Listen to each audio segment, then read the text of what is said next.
on the deepest of a twisted mind.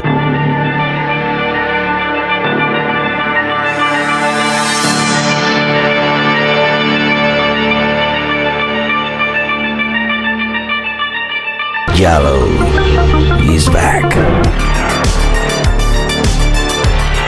He's a stalker. He's a killer. A psychosexual mind decided to kill.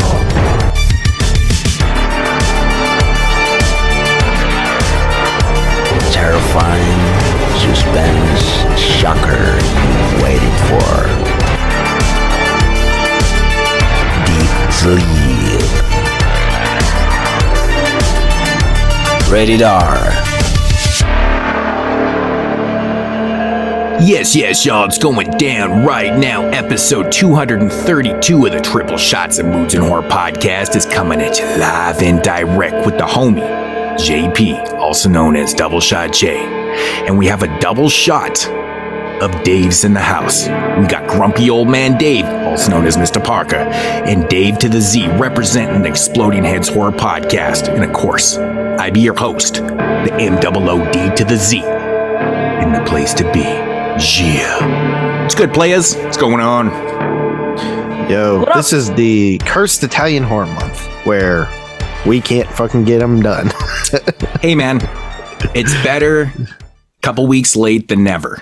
That is true. Yes, we've definitely had some personnel issues. Actually, I think this might be the first time this has ever happened to us, where we've had so many fucking botched weeks of recording during Italian Horror Month. We've never had it. We've never not been able to do them all within the time that we scheduled for ourselves. Go figure it happened twice to us. So, yeah, it is what it is. So we're in the middle of December. We're finishing up Italian Horror Month here with Luciano Onetti. And then next week, it's oddly enough, we're going to be recording the Christmas show. So it's from one extreme to the next. Which I can't wait for. I'm really excited to do that. If you guys haven't caught what we're doing, so we're doing Elves, because we actually kind of fucked up last year. Yeah, we were supposed to do Elves last year, and we ended up not even recording the Christmas show because just so many things happened. Then we are doing Joe Begos' new film, Christmas Bloody Christmas, and we are also doing Day of the Dead, which was picked by the listeners. Day of the Beast. Or what did I say? Day of the Dead. Day of the Dead, which is more of a Halloween movie. Put a fucking Christmas hat on fucking Bub. There you go. Day of the Beast. Day of the Beast, which, I've actually watched like 3 or 4 times in the last couple of years. So I actually feel a great Bub movie. Would, it's really fun. Right with a Christmas. Yeah. So what's the word on the street? Only when he's saluting. What's the word on the street on Begos' new film? Dave gave it a high rating. I've been kind of staying clear because, when these movies come out, people are like, but he's one of those directors. He's one of those modern directors that hasn't missed for me yet. I've liked all his movies. They're all good. Yeah. They're all entertaining. I'll tell you.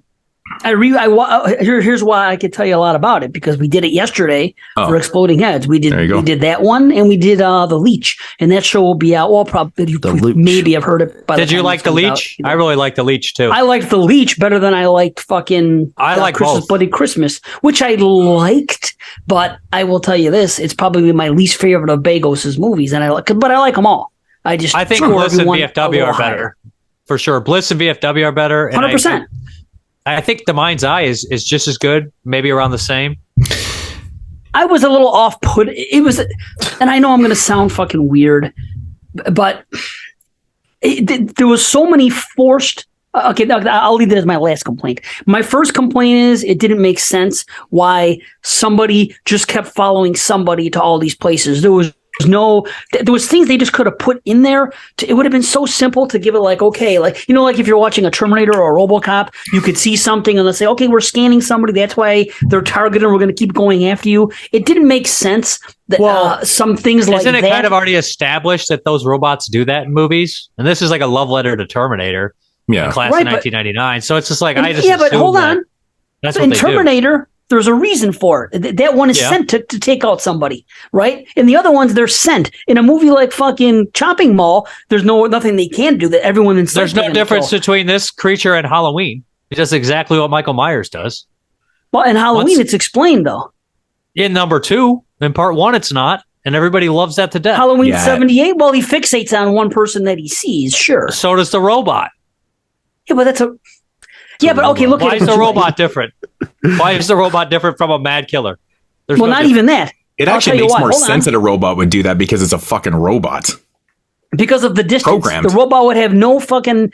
The robot would have no way of knowing, because like after something happens in the beginning when the robot does its thing, right? 2 other characters they take not a long drive, but they take a drive in the snow to somebody else's house. There's no way in any fucking, he didn't even know these people existed. This robot just so coincidentally. It's a military grade robot. You don't know what it's capable of. They never show you what it's capable of. Yeah, but why would it just for no reason fixate on somebody he didn't even know existed? He just no reason happens to show up at their house. They followed them. No, not originally. They walked and it kept following. Does there have to be a reason though? I mean, it's a robot. I don't know. But it's a robot. It's the same. I think it's forgivable. People praise Halloween for something that this movie does, and they're going to hate on this because it's a robot. I don't hate on it. Actually, here's I'll tell you what. The best part of this movie, for me, what brought it back up, because I kind of, was I will say this, it is the best final chase I've seen in fucking years in any fucking horror movie or a slasher type movie. I loved the fucking dude. It was great. Too bad I wanted the whole time, as much as I loved the final chase, I haven't rooted so much for fucking someone to die than I have this girl in this movie, because every fucking line she had to say fuck, because I never heard so many fucks come out of somebody's fucking mouth that were forced fucks. Every fucking line, because I'm having a drink of fucking water and I'm on a fucking podcast. Dude, enough of it. I mean, and I'm not a prude. They used to call me Dave F in the early days of fucking my podcasting. I used to F-bombs.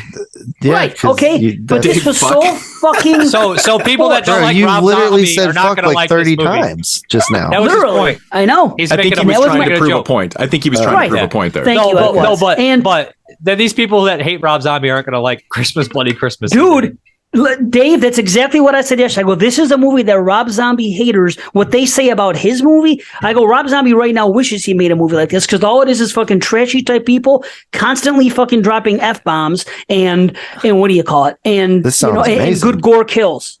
But it's just a fun movie, man. It's fun. You know what it is? It's like the kills are kind of like Terrifier in a way, but Art the Clown is so much more entertaining to watch than this robot and the people he's chasing. I'm not knocking the movie. I'm just not blowing it. I had a problem with the movie too, but it was technical, because I guess I was reading. If you watch Shudder on like a Fire Stick or something, it looks great. Shitty everywhere. But I saw it on I watched it on my Fire Stick. I watched it originally on my Samsung TV, which is newer TV. And I guess Shudder directly to new Samsung TVs looks like shit. I'm talking terrible. You think it looked like shit on yours? This motherfucker was pixelated. I couldn't even tell it was Dora Madison. Couldn't see anyone's fucking face. And I was like, what? It looks terrible. And then I watched it on my fucking Fire Stick in a room on a lesser TV, a 4K TV as well, and it looked decent. So I'm telling you, if you're watching Shudder, all the Shudder movies on my fucking Samsung, isn't the movie shot in? I had to look it up. Isn't it shot 60 millimeter too? But I'm telling you, every movie looks like shit. Every movie on Samsung TV with Shudder looks like dog shit. Every one of them. That 32 virus, it was all pixelated as fuck too. But when I watch it on anything else, it looks good. But the new big, like, it was shot on 16 millimeters, so it was supposed to have that grainy look and that shitty look. I think so. It is. No, it was shot on 16 millimeter, and that was the first thing I know that. The first complaint I heard from way worse than that. No. I know what you're saying about the streaming. Shudder actually is pretty shitty with the quality of their streams and stuff. Yeah, if you watch Shudder on bigger only on a new TV, they've gotten better. That's what I'm saying. They're not as bad as Tubi. Tubi's fucking horrendous. Well, Tubi is native like 720. So I need to know if Moodz, do you watch it on a newer TV direct? No Fire Stick, right? Like I watch all my Shudder films on my laptop because I can't seem to. I don't know if the Shudder app is available on our TVs in Canada here. It just works differently, right? So, and I don't use Fire Sticks and stuff. So I watch all my stuff on my laptop. So it looks really good, right? Because you can't really fuck that up. But it looks great on my tablet. Yeah, the first complaint I heard from people, the very first thing I heard from somebody, Shudder does look really good on tablets, by the way, for some reason. Man, this new fucking Christmas movie looks like fucking shit. It looks like it was shot on video, but I was like, yeah, it was shot on 16 millimeter, motherfucker. No, see, people are getting so used to seeing films that are shot digitally nowadays, and like they look fucking just polished. When I put it on, Yeah, when but I put still, it on my Fire Stick, it looked good. I could tell it was 16 millimeter. In fact, all his movies have been shot on 16 millimeter. I think since his last three have, and they all look better. Not the early ones. No. Mind's Eye and Almost Human are not. Yeah, no, definitely not. Definitely not. Yeah, but still, we've seen movies shot on film. Like what's his name? Ty West. Other ones they've shot movies on film. I think they look good. And I don't think this looked that bad. This did not look that bad on my fucking Fire Stick. See, I love the look of 16 millimeter. On the Samsung TV, I couldn't even watch it. Yeah, that's just the way it's streaming. That's the way it's streaming. Yeah. Anybody out there listening, I highly recommend to not watch streaming apps. Typically, if you have a choice, through the smart TV directly, because I've noticed that they're not as good. Just don't do Shudder. Just don't do Shudder. Everything else looks great. Well, I even think that other apps don't like Netflix. I think it all looks great for me. Like Netflix on my TV, it looks fucking crystal, man. Yes. Me too. Well, everything else but the Shudder. best technology, though. Yeah, but that's what I'm saying. Shudder just doesn't have the capabilities to stream that well. Like I've heard this from a lot of different people that it just doesn't look as great on the bigger screens and stuff. And I mean, it's just that's the site. Right? And it has the best fucking choice of movies too, but they don't look great. Yeah. Yeah. And plus I think that ESPN usually for me doesn't look as good on the app. On the smart TV, but if you use Fire Stick or I think the smart TV is fucking them up. I just don't think that they're not updated apps on the smart TV. That's what I think. It probably has something to do with that. It's not a computer, right? Like your TV has limited like memory and RAM and shit like that. Whereas but it plays everything else great. I'm just telling you, all it is Shudder. It's only Shudder. Yeah, but listen, did you watch The Innocents on Shudder? I watched The Innocents on fucking Shudder the second time I watched it. The first time I rented it. Second time I watched it when it came to Shudder on my TV and it looked fucking pristine. It just depends on the movie.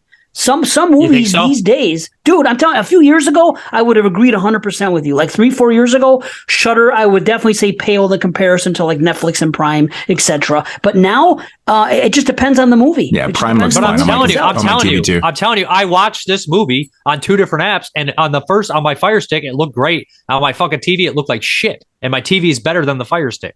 Right.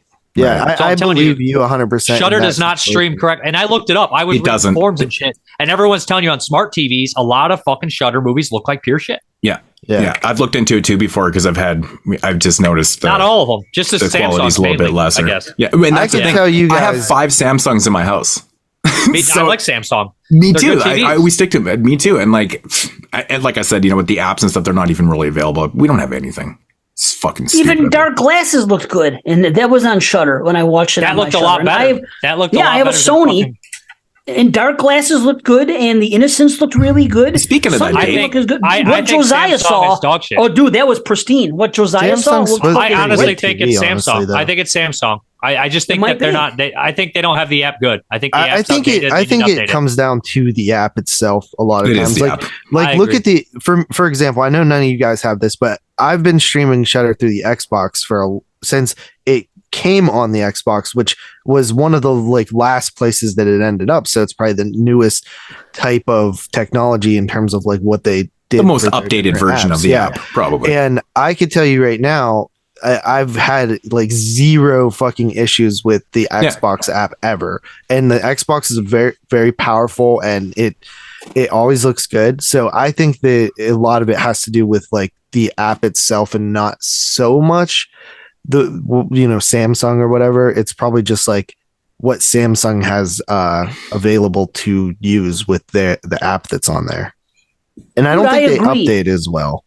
I agree, because when we talk about it and I bitch about having issues with Hulu or whatever I'm watching on, I never complain. My complaints are freezing and shit like that. My complaints are never that the picture doesn't look good. The picture, no matter what I watch on my TV, and it's just a Sony Smart TV HD. It's a nice TV and everything, but for me, I understand what you're saying, because Xbox is a computer, so to speak. It's made by Microsoft, etc. Has those things, and if I had an option, I have a PS5 now or whatever, it's not on there. But my Sony TV, everything looks great, but just a couple things I have issues with. Mostly Paramount and Peacock are the ones that freeze up. Funny enough, the Paramount ones that have commercials. sucks for me.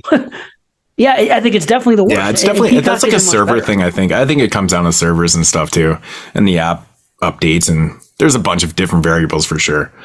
It's got to be.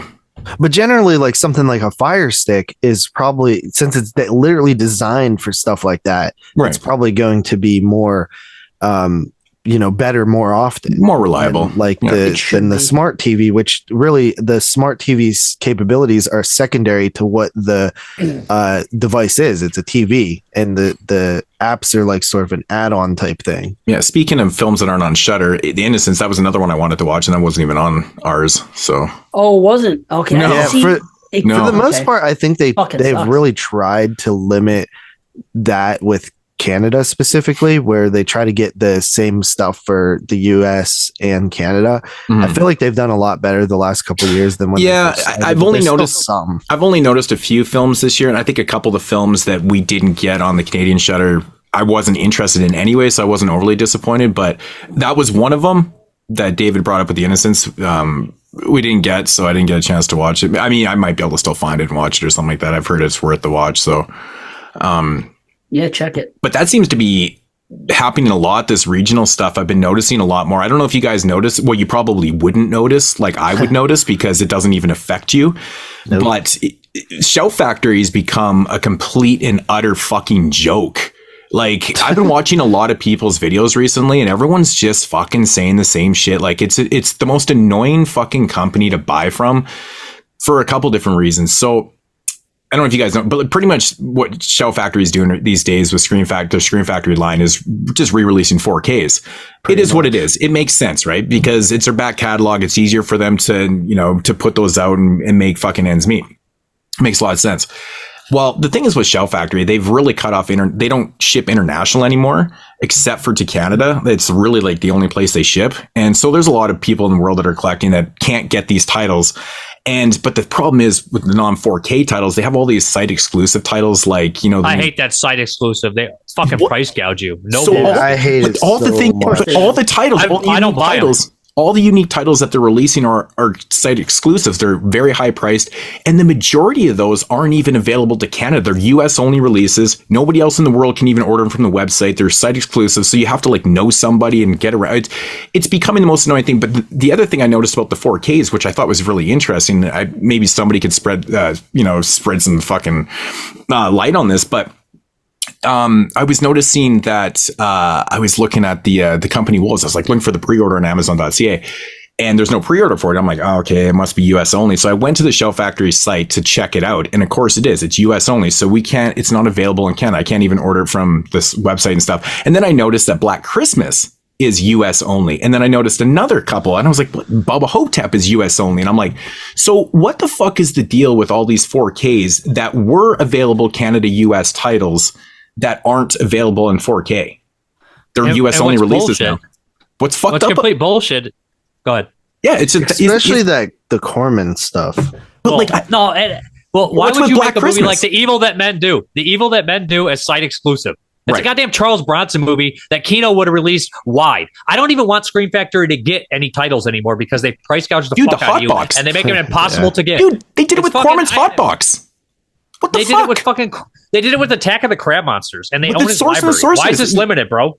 Like, why are all these fucking movies limited to US only 1,500 units to the show? They'd rather sell fucking half the quality and triple the price, so they don't have to do as much work. Shrinking. That's what they're doing. We'll just sell 1 million of them. Kino is just like, dude, Kino is so much a better company than Scream Factory. I wish man. All they do is wish Kino released all of Scream stuff. Factory's back catalog. Right. I agree. All they do is 100%. Just release so much good stuff, unique stuff. They don't limit their shit. It's cheaper. It's fucking easier to get for everybody. They release a lot of the similar shit that Scream Factory does. Like, I wish Scream Factory would just sell to Kino. Yeah. It would be nice. Yeah, they've really annoyed me to the point now where, I mean, I haven't really, like the last almost year, I've really bought no Scream Factory stuff because they haven't released anything I fucking want. They're not releasing anything unique, and everything unique is site exclusive. And I buy it here and go fuck yourself. I ordered a couple because I was like, fuck, I really wanted one of the films, and I was like, okay. But I was like, and then now all of them are just US only. I can't even order them if I fucking wanted to. I can't even get the 4Ks anymore. I'll just import some fucking movies like from Eureka or fucking the Australian one, right, for the fucking $3, $5 cheaper. Yeah, I order from Eureka. I order from Powerhouse. I order from those companies all the time. Yeah, you know, yeah. So, but I can't believe that Shout Factory has like gone this low with all this shit. Like, dude, I was just watching fucking Simon's video today, Explosive, and he's like, dude, they release all this shit, and I want some of these titles. They're overpriced, and they're just, at the end of the day, they're just the hardest things in the world to get. And he's like, fuck it. Fuck it. And they don't really go above and beyond like a lot of the other companies. Like sometimes you'll see like a release from Vinegar Syndrome. Like, I can't believe the Invisible Maniac has a 4K and it looks this good. And it's not a great movie. But then you'll be like, oh, and then they treat fucking this classic movie like shit.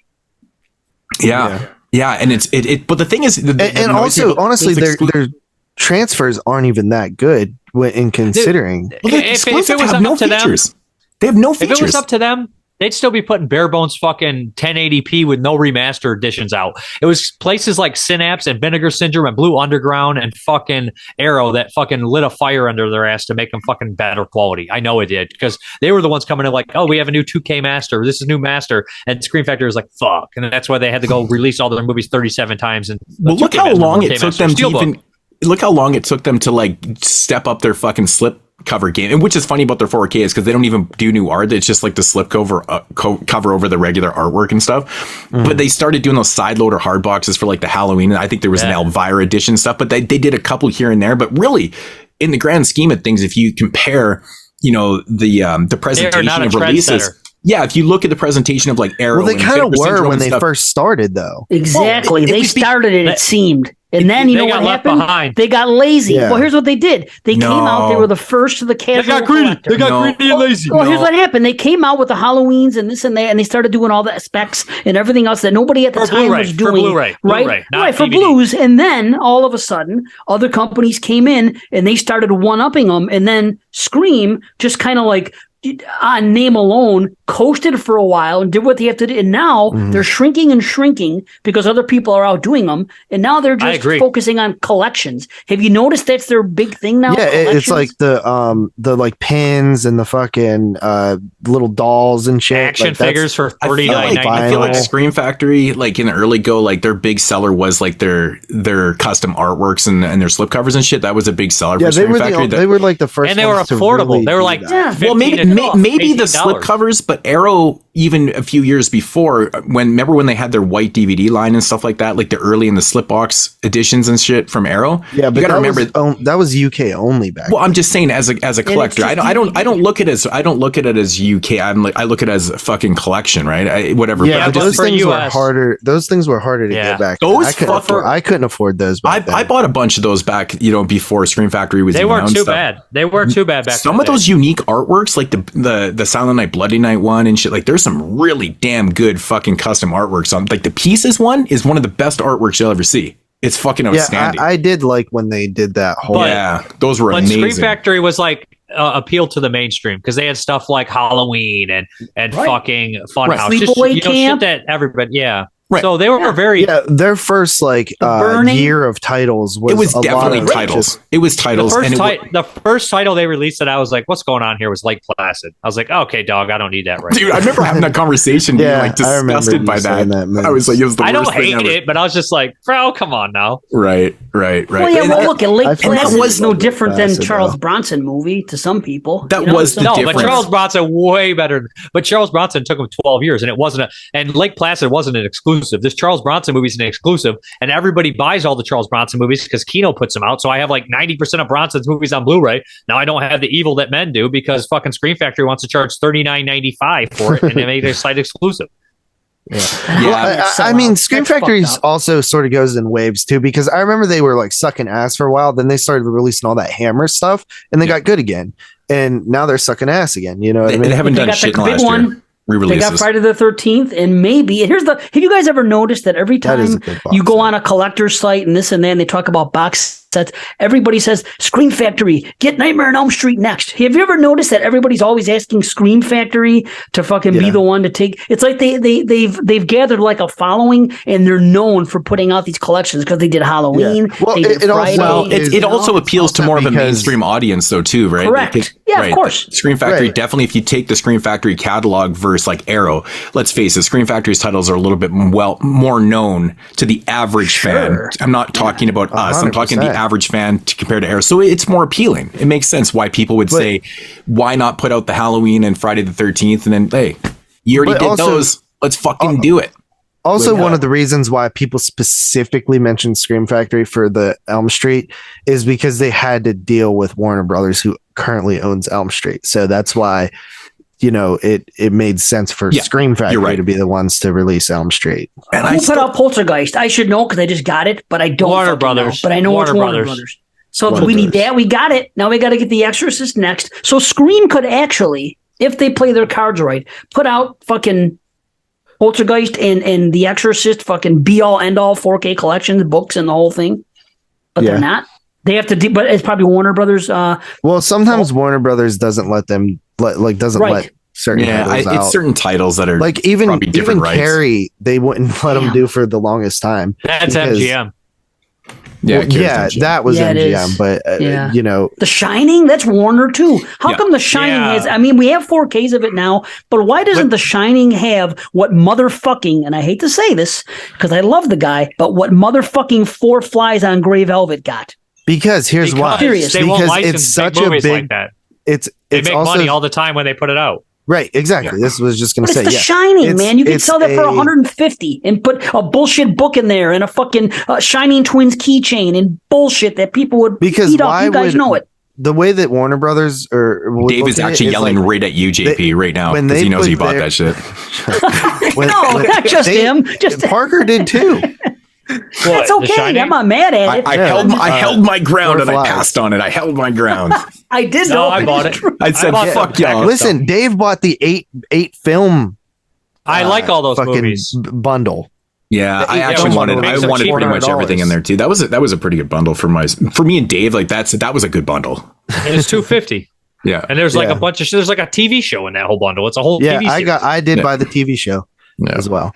You should have I only a buy general from- package. I'll end up I getting only all the buy from titles. Severn twice a year. I do Severn twice a year. It's their halfway and their main sale, and I don't really buy anything else. I mean, I'll end up getting all the titles eventually. I'll just pick away at them and grab them. Get and them shit at like that. But conventions. it is what it is. I'm not overly concerned. Like, I'm sure there's going to be a standard edition of Four Flies that'll eventually come out. They always do, and I'm just like, fuck, whatever. I'll be patient. I did this with Mondo too, too. buddy. I was passed just on all the worried red- about Four Flies because of specifically that it seems like that deal could be like a limited thing, because for years people have tried to been releasing that title, and I feel like they just worked some sort of small release out of it, but I could be You wrong. think though? You know how it is. Every time it comes out dude, here, it might but come out to Arrow next Listen, month. Who but knows? that is but I agree. that title That might happen. specifically seemed, from what I had heard, talking to could be people right. and stuff, it wouldn't be the was- first time they've done it. the 'Cause rights were like held up, and like the person did not want to license them. what about Combat Shock? That was released in a very limited run, and that was it. And When it still never came back. Yeah, Well, everybody thought that. it did come back. It did come back from Troma released it.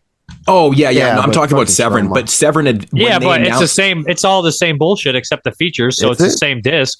Yeah. Probably. Yeah, but So they I'm just don't have the probably- special features on there. No, the point I was trying to make is that Severn specifically said that once this run is done, that's going to be it, and they actually stuck to that word. That's the point I was just trying to make.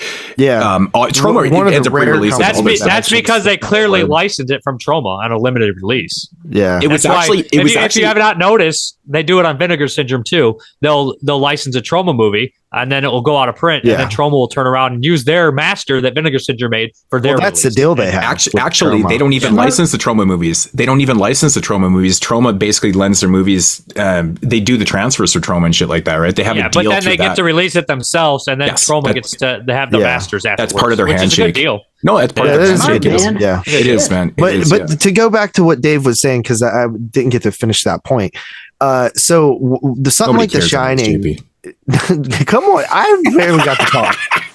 I just fuck with you. So with Shining. Warner Brothers, right? The Shining. What the deal? It's Right. it's a title that's constantly in Walmart, right? It's constantly in like multi packs and shit like that. Now, yes. like that. And so, like when the 4K came out, it's when you get a title in Walmart like that and stuff like that, you're selling so many more than these like niche companies sell. Right. So there really isn't a point for Warner Brothers to license out something like The Shining for somebody to do like a crazy edition, like you were talking about with Four Flies on Grey Velvet. Wouldn't it be Yeah, but don't you sweet? think people would buy the fuck out of a Shining fucking Ultimate Collector? Or Yeah, I'm sure a lot of people would buy it, but Dude, it's why would Warner Brothers need to cut somebody else in on the profit? I agree. Well, because they're going to get a lot of profit for it. They're going to the markup's going to be fucking 500% because they're going to be. I don't think that Yeah, but anybody they're not can going to afford. sell They as cannot many. afford to fucking license a Shining. Yeah, you're right. I'm not You're right. saying The we'll licensing never for a see small it, company is probably a fucking astronomical amount. But let's face it here. It's a shame. I know Dave or I know JP probably wouldn't buy. Parker would probably buy it, and I would probably too. But could you imagine like this really awesome edition of like the Overlook Hotel, like this really big standee my and shit of The God. Shining? I would with the fucking maze out there and everything, dude. My dick would be so hard Oh if my that was God, coming out because I love the Overlook. Like it's one of my favorite. I just love it. Oh, it's I love it amazing. so You could even much. package it with fucking Dr. Sleep if you want to be cute and have 2 editions. Like, I don't have the room in this fucking house anymore. I got so much shit in this goddamn house. Like, I would fucking make the room. Trust me. Like, For that. you know? But, we'll never see that shit because you're right, though. Like the life, it doesn't make sense. I How completely many movies 100% have agree with you, JP. I completely 100% agree. But they have iconic fucking imagery in The Shining. There's so many things you could do. You can sell the fucking figures for the fucking, the dog and the guy in the bed. You could sell the Shining twins. You could sell the fucking old man, the old lady in the tub. You can sell the carpet, fucking a piece of the carpet. There's so many places you could take a movie like The Shining and fucking just mass market it. It's kind of like I could do The compare it to Hedge. this. When Friday the 13th was purchased by New Line, because we all know that fucking Paramount shit all over it. As soon as New Line got their hands on Friday the 13th, we saw a mass marketing of Jason Voorhees and the Friday the 13th logo every fucking place you looked. They were so smart with the rights they got. I just wish something like so that would smart happen. that they made 3 movies that are not very good. But they don't care. They made I'm just money. joking. That is the fucking the goal. But think about the merchandise we got. You couldn't see a fucking Jason mask in Halloween stores in a store literally until fucking New Line got it. You got knockoff ones, of course, Yeah. the hockey mask. But actual good stuff, New Line did them right. I will say that about maybe Well, it's not the back with movies. Paramount now, I think, right? Or is it? And that's why we got this Isn't it? 4K business that are bare bones and fucking questionable. Because seriously. guess what? They'd rather just release it like shit and fucking make money off it all year and not care about the fans. Yep. Yeah, because that's Paramount. Fuck them. I agree. Right. That's one thing about a niche company. Is that And Friday the 13th, that 4K Yeah, release not good? It's it's mixed okay. results. It's mixed results. Yeah. But it's not what it great. should be for the title Yeah, that it I is. agree. I mean, I come 100% agree. But Right. that's most of the studio titles, though, right? Like that wasn't It's done through like sad. Scream I Factory know. or something. They like never that. they never put the effort into these studios. Never put the effort into these big fucking titles on these 4K releases. It seems like they're always They just don't kind of need standard to releases. because people buy them anyway, and Right.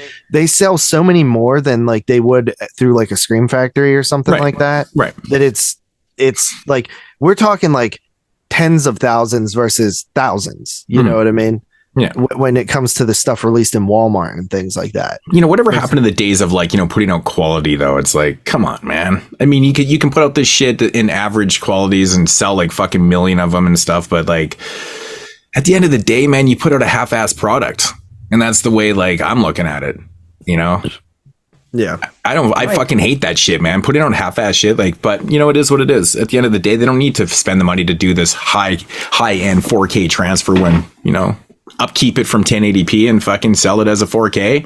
Because and everybody and their dog is going to go buy that 4K steelbook and the fucking whatever. Well, I think with the because Dave Z and Christian are marks, man. Every release they put out on Friday 13th, they're buying. Right. that's my collection. You're correct. I do want to own every fucking release on. Right. You're a mark. It's true. Man, Yeah, that you're is right. such a hard 13th. thing to do. Like Friday the I 13th, admit it. Just though. like there's a release just every like me. week. There's a release Just like every me. week. It's so fucking I gotta have all the Vinegar Syndrome releases because I'm a mark too. But that's the fun of the collection. Like I finally got that red box set, that Friday the 13th with all of them because it slipped for $20, I and got I that got it. for It's the thrill of the hunt. Like there's another So- one out there that I haven't Right, got. but that's I'm gonna what wait. people do with like Vinegar Syndrome and with stuff. everything you shit else. on 'em. No, I get it, but that's a million fucking different titles. I'm only concentrating on Friday the 13th. Well, I only want You the know? best version of one movie. I don't want I agree with 25,000 you. versions You're of one right, yeah. movie. I already got the best Like version. I don't need. I love Friday the 13th. I don't need any fucking more. There's Friday. only a few movies that I have like ridiculous like Dawn of the Dead's my favorite movie, right? Mm-hmm. And I would say probably a dozen different editions. And it's between that and Maniac, I guess I think that I'm like 15 or 16 on that one. But, I mean, it's like one or two titles. Some people have like 9 editions for like 20 different movies. You're like, what the fuck? Like, that's ridiculous. Right. Like, do you even like this movie? Right. Like, I literally have one or two that I have excessive collections. And one of the reasons, like, I love Maniac, but I also love the artwork. Right. It does have some fucking It's fantastic great. art. I mean, that's part of the collecting part of it too. But I mean, I would never, ever question somebody if they had 20 different editions of their favorite movie. It's like, well, who cares? Like, for example, that Amityville film that you were talking shit on, Dave. Like, it probably does suck. But you know what? I was surprised with all the other ones that I watched, and I liked all of them. Buddy, I will tell you this. We did them for fucking Exploding Heads, and I came up high out of the 3 of us on every one of them all the way up until Dollhouse. Now, we didn't see Curse, or maybe we did see Curse, but we didn't have the blue. I think we saw it some other way. But I was surprisingly high. As a matter of fact, at the end of the day, I forgot what we coupled it with, but I believe I had Amityville on an average up until Dollhouse rated higher than I had fucking, what was the other one we did? Like Texas Chainsaw or something as a franchise. Like all around. House, though. That's what I'm saying. They're all like, for me, some of them are like 6.5. They're not like turds, like fucking, Yeah, like the first 4 or 5 Amityville films are actually pretty like they're decent. Watchable. Yeah. I think 3 is the weakest one. 3 is kind of a tough watch because if you actually watch the movie with your fucking solid opticals, like because it was shot in 3D, right? And it still has remnants of the 3D in the print. So if you watch it, that's why it looks like shit for one thing. It does look like shit. That's right. It's because of that. They could never get rid of that. And it always has that weird stigma of that 3D print in there. It's fucked. It's so fucked. I think it's such a bad movie. It's so entertaining though. I don't know what it is about that. I'm always entertained by that film. I genuinely I don't love think it's so Amityville poor. too, but Dude, is a little fucking rough incredible. And that's a movie that I want to see have a fucking special release. Well, that actually should get a 4K. I bet Vinegar puts that out. I bet they're doing it. Yeah, I asked them about it, and they said it is probably likely. I mean, they did 1, and then they did what? 4, fucking 5, and 6. Yeah, why not 2? Oh my gosh, it's the fucking crown jewel. At the time, they didn't have 2. They just recently did that MGM deal. I never did grab that Amityville Curse from. I don't know why. From who put it out? Was it the Canada sub-label? Oh yeah, that's right. Yeah, the Canadian International Pictures. Yeah. And no, I pick it up. I actually don't have one movie from that label yet. I'm just like I'm not supporting the homies. I guess I don't know. I guess not. I got too many. I'm glad it's out. I got too many labels. There's some good movies on. I think there's some good stuff on. I can't support all those fucking sub-labels. The thing is, I buy all the Saturn's Core, all the fucking Culture Shock, all the Agfa, and that's enough. Oh, and Fun City Edition. So there's 4 labels that I buy all the shit from, and then I do all the Vinegar Syndrome. So like, actually, my wife legitimately hates me right now. Like, do yourself a favor and don't buy Bat Pussy. It's unwatchable. He loves it. I actually have the original Bat Pussy. He loves it came Bat out Pussy. years ago from Africa. That movie, it's like not even a movie. It's not a movie. It's not a movie. It's not. It totally is not a movie. It's not a movie. It's so funny. We talked to the Vincent people about it. Yeah. It's not a movie. It's fucking, like, I don't know, somebody tried to make a porno and it didn't work out, and they're just fucking 2 middle-aged people fucking with no teeth fucking. That's funny. Trying to fuck. It's not a movie. It's actually something you need to watch at least once to like understand. No, I think it's genuinely a waste of time. Oh fuck! I was laughing during it, man. I don't know. I might have had 14 beers in me at the time too. I don't know. Yeah. But it was like Sleepaway Camp: The Survivor. That's not a fucking movie. No, it's the worst thing ever. Fucking shit out of an that's not a movie either. We should do a podcast of movies that aren't real movies. well, I mean, Sleepaway Camp: The Survivor is It's not a finished movie. You know what's going to fall into that category? They only shot like a couple minutes of shit. The Howling 7, not a movie. That is a fucking 95-minute country western fucking concert. I can't get over that still. I've never seen it, but I listen to the guy, you guys talk about it. It is so unbelievably bad. Wow. Apparently, Arrow just did some kind of deal with Lionsgate, from what I'm hearing. Shit. Who did? Arrow. I bet they got Hitcher. Oh, wow. Is Hitcher Lionsgate or that's HBO? But who owns Hitcher? Is in rights held right now. No, I don't. I got an import. I always assumed that they were going to put it out because they put out Arrow put out the Hitcher book, right? They did like somebody a book. Somebody did get Hitcher. Yeah, Second Sight. Second Sight. Oh, okay. Yeah. So they got the rights in the UK for Second Sight. Okay, yeah, because Arrow put out the book. Those rights are really messy in the US from. Oh, speaking of Second Sight, man, did you guys see the artwork? And you probably did for Martin. Yeah, dude, that is fucking sexy, man. I just had to say I pre-ordered that. I love that artwork. That's a nice release, man. Oh, dude, it's so nice. It's so simple. Martin's the top 100, baby. Oh fuck! I love Martin. Like I I've recently never seen it. I recently just rewatched it again, and it never gets old, man. It's so good. It's a great movie. Yeah. I can't wait. It's going to be a fucking first time watch. I've been waiting for the fucking release, for a proper release to watch it. So if I'm excited about it. Any major director could have an underrated movie, like a legit underrated movie, it would be Romero with Martin, because he has the Dead movies that are just so overshadow it, right? You know, like people just don't even really. He's got 5 huge movies. He's got the 3 Dead movies, Creep Show, and Martin. Those are all huge movies. Yeah, like ginormous. Great. Right.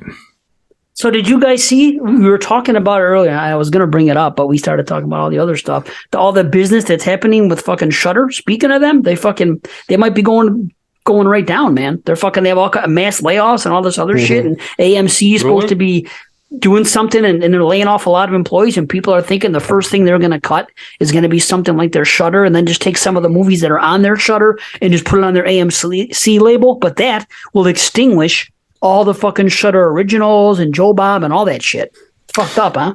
Yeah, I did see it. There's definitely some that sucks. Clickbaity, that does suck.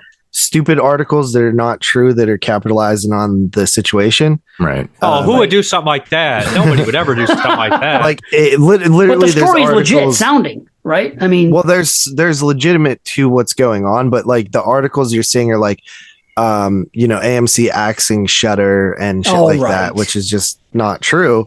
There have been some layoffs, and it's across the board with all like AMC entities, not just like Shudder. You know what I mean? Right, but they're like the bottom of the barrel for Shudder. You know how it is. It's a fucking horror. Maybe. It seems like maybe not right now.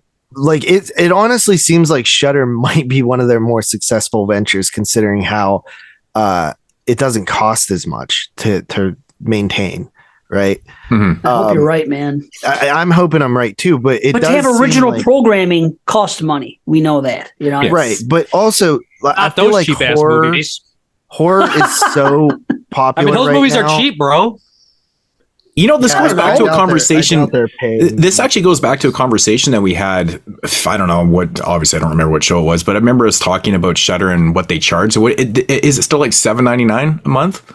Yeah, it's really and we kept saying I pay like less than that. It's like I would pay it's such a minor fee for how much original content and how much stuff that they license out and stuff. I'm like, they must have like millions and millions of people. Like we were like, how do they charge so little for what the content that they have on that site? So I don't know. Maybe that's part of it. Maybe they need to raise. I mean, I would be fine instead of losing Shudder. I would rather pay a couple extra bucks a month. I agree to keep it. It's actually a worth it product. Absolutely, I just don't think AMC cares. Look how much prep that we as horror fans I use Shudder a lot every single year since I've had it for prep on, for the current year and stuff like that, because I watch all the originals and all the other shit that comes out on there and stuff. And I mean, the one year I praised Shudder because I think I had like 5 or 6 of my films were Shudder films on my top 10 list. It was like incredible. So like if you look at Shudder or AMC, right? Like they went all in on this streaming thing, right? They have AMC Plus, they have IFC, Sundance, like they have all these different streaming networks and shit. You might lose that too. Fuck. Yeah, so that's not priority to them. I don't know No. anybody who fucking has that stuff. No, Neither. because nobody does. But we only know horror fans. Well, true. That's just True. But do you know anyone that has Discovery Plus? I mean, I do. But I mean, did, how many people? I did. But still, I how did many for a people little you bit. walk around are going to say, "Yeah, I have Discovery Plus. I watch it all the time." I mean, I happen to have it because I got it with some deal. But still, most people, but they are in existence. And see, the thing is, this AMC, and I know you're going to laugh, JP. I know you are, and say I'm a mark. But this is the thing. I'm going to compare this to fucking when Time Warner, AOL took over fucking Ted Turner's fucking stuff and TBS and TNT and all that shit. And they had a little fucking program, which was very popular for a little while there, called WCW Nitro Wrestling. Well, when they came in, they decided that they never liked wrestling on their network. It was the bastard child to all the higher ups. Ted Turner himself happened to be a wrestling fan, and that's why it survived. Then it got popular. But I compare this to that, where they're going to come in and horror, again, it's the bastard child of same way wrestling. Is they're going to look at it and go, oh, who watches that fucking shit? Get rid of it. That's going to be the Without really first doing thing on your the homework, right? right. Yeah. It's going to be on the 'cause they're chopping dumb. block. Of course they are, but I'm just saying that's business. No, and I don't- that's I how don't see It just depends uptight how people think.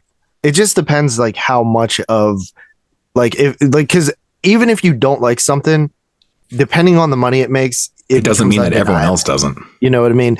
Like there's a certain number that if it hits, they'll sort of ignore stuff like that. But I don't know if Shudder is really successful, but it seems like it is because it seems like the more of the like the layoffs and stuff are happening at other AMC ventures and not so much Shudder. There have been some at Shudder, but they said that they're laying off like 20% of people across the all departments. It makes me wonder Something how, like like, that. if they're in that bad of trouble. Because remember, we had a conversation about Netflix a couple years back, and there was an article stating that Netflix was like, what was it, like 300 or 400 million in the remember hole or that? some shit. And I was like, okay, that's a lot of fucking money. How the hell are they surviving? So it makes me wonder, like, how is like what's going on with Shudder, man? If they're like legitimately going at like that's ridiculous. And that was at the point too when Netflix wasn't even really doing a lot of like their original stuff, and then they started doing all the original stuff, and then they obviously survived. I don't know what really Well, the happened problem there with money-wise. Netflix is they've hit peak market. They're not Right. getting new subscribers. Yeah, Like everybody who has Netflix right now, there's not a wealth of people that they can get to bring They're also in. losing because everybody's pissed off at them. Netflix doesn't that's really true. carry a lot of shit though. I man. don't Like, sub to Netflix anymore. I'm out. The only Netflix stuff I keep much Netflix for money. like all the fucking. I Like, agree. the- Too the- expensive. The documentaries and all that type of shit that they get on there. I'm obsessed. Well, they with get the true big crime. shows. Wednesday was a big hit. Before that, Cobra Kai was a big hit. Before that, Stranger Thing. Yeah, There's but it's always not some. bringing in new people. That's Yeah. the problem. Maybe not. I think it brings in some people, but I understand most people already have it anyway. So, Right. so yeah, I get that. Most people Yeah. who would get it already have it. Like there's not this market of people that they can get to come in.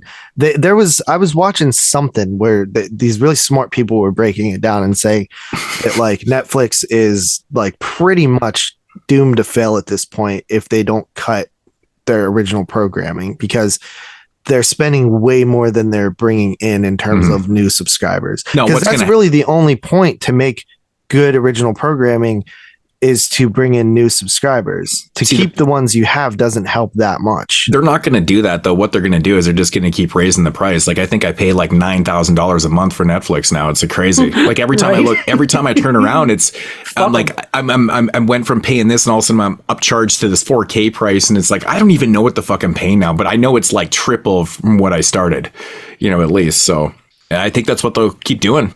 They'll keep the programming and they'll just keep raising the fucking price, man. You know what they're trying to do? And I read it maybe like 6 months ago somewhere. They're trying to find a way. I don't know if they can or if they are going to, but they're trying to make it so nobody can leech off anybody else's Netflix. Let's face it. I would say at least 25% of the people that watch Netflix are fucking leeching off a family member. I think it's a safe estimate. If What's they can your password, Johnny? Right. Everybody's sharing them and everything. Actually- But as far as Shudder goes, dude, to us, JP, like you said, everybody it's big. It's just big to us. Even casual It's a horror niche fans market. still, how many times on Facebook do you see somebody in a random group saying, hey, should I subscribe to Shudder? Is it worth it? And you're looking like All the "Fuck time. have you been? Yeah, but that means they're getting You know? new subscribers, bro. Yeah. But they still have to question it at this point in the game, at this stage of the game. Fucking all these years, people talking about these movies. These are the same people that go online and on Facebook and complain about fucking how bad horror is, and literally only talk about theater movies and never will mention an indie film. I'm blaming fucking Tubi for the fall of Shudder.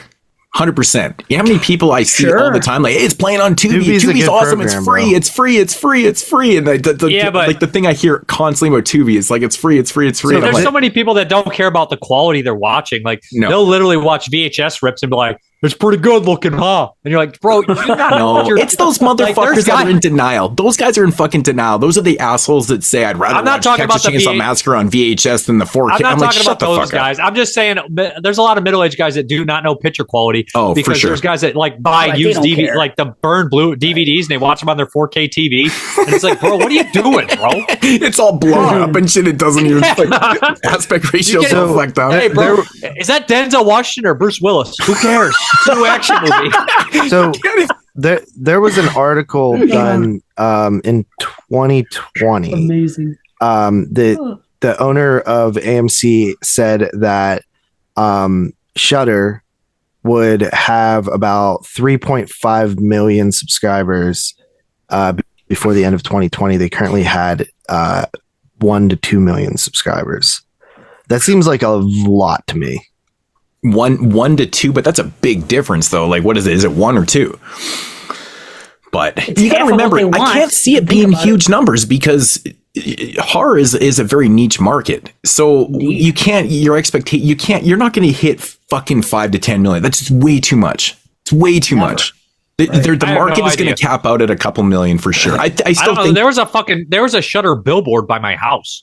Yeah, I mean, I feel like Shudder's a little bigger than you guys might think. Yeah, but I mean, I hear like casuals talking about, guys. It is affordable. I just typed in 2022 horror movies on Tubi, and there is a ton, and every single one of them looks like a pile of dog shit. Dude, every single movie on there was made every single 2022 horror movie. Every movie on there was made for $7 to $12. I'm pretty sure Ahmed. What the fuck is Curse of Grom? Did you see what fucking Full Moon did with the new Oopsie Daisy? Yeah, they broke it in two like they're fucking promo or some shit. So they took one movie and broke it up into two and made part 2 and 3. I seen that. 45 minutes apiece. That means awful. What is this movie called? Guys, stop. There's a movie called Franny Krueger Presents Scary Stories on Tubi, and it's a fake looking Freddy guy. You guys said, Dave Z, it would not pass your cover test. It is bad. And then there's one called Worth Each Penny Presents Scary Stories, and he's a clown, and he looks like it. I gotta click on these. I'll say this about Tubi. Tubi has a bunch of found footage movies that you can't get anywhere, and yes, I'm sure half of them are complete fucking shit breeders, but there are some good ones on there that are nowhere else. Tubi is known for the found footage enthusiast as the place to go. Like, seriously. People fucking... I belong to, like, groups on Facebook, and all they talk about is fucking Tubi and found footage. And they do have some, a couple hidden gems there and some others. So I'll give them credit for that. Because no one else has them. I personally watched some crappy movies love there, Tubi. And I like Tubi, too. I watched. It's free, dude. I actually recently did watch a movie on Tubi because I wanted to watch the Cheerleader Sleepover Slaughter. Come on, look at that title; it's fucking amazing. Yeah, I'm sure you know what it is, Dave. It was Christopher Leto's new film. I didn't watch that. I don't even know. I personally think what's going on. I didn't hate it. I really don't. AMC put a bunch of money into AMC Plus and a bunch of marketing, and it just did not do good. And I think Shudder has been doing amazing for them. Mm-hmm. That's what I think's going on, personally. Because I hope AMC you're right, Plus but I'll tell you this: straight fail. They have not gotten back to me. Like, I deal with this person that always offers me. I don't take them screeners for Shudder movies, and it's weird because all it does is you end up seeing the movies 2 weeks before they come out to Shudder. So they want to send it to you. Okay, that person is always sending them. Right? All of a sudden, and I don't know if it's coincidence since this news broke a week or two ago, but I haven't had any correspondence with them. As a matter of fact, one of them sent me a Blu-ray of the new Creepshow 3 and has not followed up. The Creepshow 3 show, not the fucking movie. Yeah, I got it too. Season 3, okay? And has not followed up with me, and they always follow up. So I do think the staff is fucking... it's cut because where are these people? They're usually fucking Well, keep in mind that things usually also go quiet in the month of December in general from most people. I know where they all went. They're all employed by Tubi now. There were some layoffs at Shudder too, though. So I mean, it for sure could be that. Right. Yeah, that's sad, man. I mean, honestly, dude, like Shudder's like a big go-to for me. I mean, it's right on the top of my quick tab bar and shit. Like, hit my Shudder. I watch a lot of movies on there. I'd be pissed. I like Shudder because of like the new content. People ask me all the time, like, you watch older movies and stuff like that? I'm like, no, because I own probably every single movie that's on there. Like, legit. I like the live. Even I probably do. Yeah, I throw on the live feature all the time, where it just is playing like one of their movies from the library. They've been playing tons of Italian stuff lately. Yeah, the November turned into Italian month for them, apparently. Really? I don't know where they got that from. Fucking yeah, right. Stole it from us. I'm telling you. But see, mine's different. When I have the app, it gives you 3 choices. One says it came from Shudder, one says Slashix, and one says I think Folklore is the new one. Yeah, they changed that middle one sometimes. The Folklore one. It was something else before, but the Slashix was all like fucking Italian stuff like all month. Ah, there you go. Yeah. Did you guys look at those terrible covers I just sent in the chat? No. Oh no. Look at them. I'm surprised There's I didn't 3 of hear them. them. Where's the chat at? But you know what's so funny? I mean, I hope that Shudder doesn't go away. I'm being a little bit of an optimist, but I really think it's very successful. It like from what I've seen, it seems very successful. Mm-hmm. Wait till you get to the Franny Krueger. You will die.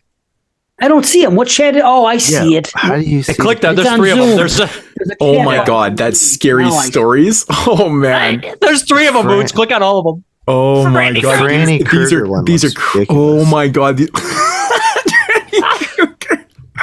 Freddy Krueger, bro. Oh my god, those are the cheapest things I've ever seen. I wonder how many there are. I found 3. Like even Charles Band is going, how dare they put out that cheap shit? Holy man. Mine's a fucking trailer. What the hell is this? That's really funny, actually. That's really funny. No, I sent you. Those are the links to the movies, but underneath are the pictures. Yeah, the pictures. I clicked that one. The trailer. What was like? Franny Krueger. Dave, did you watch the movie Master this year? Yeah, it was good. Oh my lord. Dave Z recommended that to me. Oh, okay. So you guys both did. Yeah, I watched it a week or 2 ago or something like that. Wasn't it like the intelligent version of a lot of the movies you've been watching that are like ham-fisted? It was like way more clever and well done. It was really done the right way. Done the right Very fucking smart, way, man. as opposed to different, too. other stuff. Wait, what is it? It's called Master. I've been quiet about it because it was a movie that nobody talked about, and I was going to fucking shock everybody with it because I really know it's a great movie. Yeah, it's a good. horror On movie? Amazon Prime. Yeah. Huh. It is on Prime. No, it's just clever. The way it unfolds is so much better than a lot of the other shits, dude. Lady Chokey. That's fucking horrible. That's supposed to be a doll?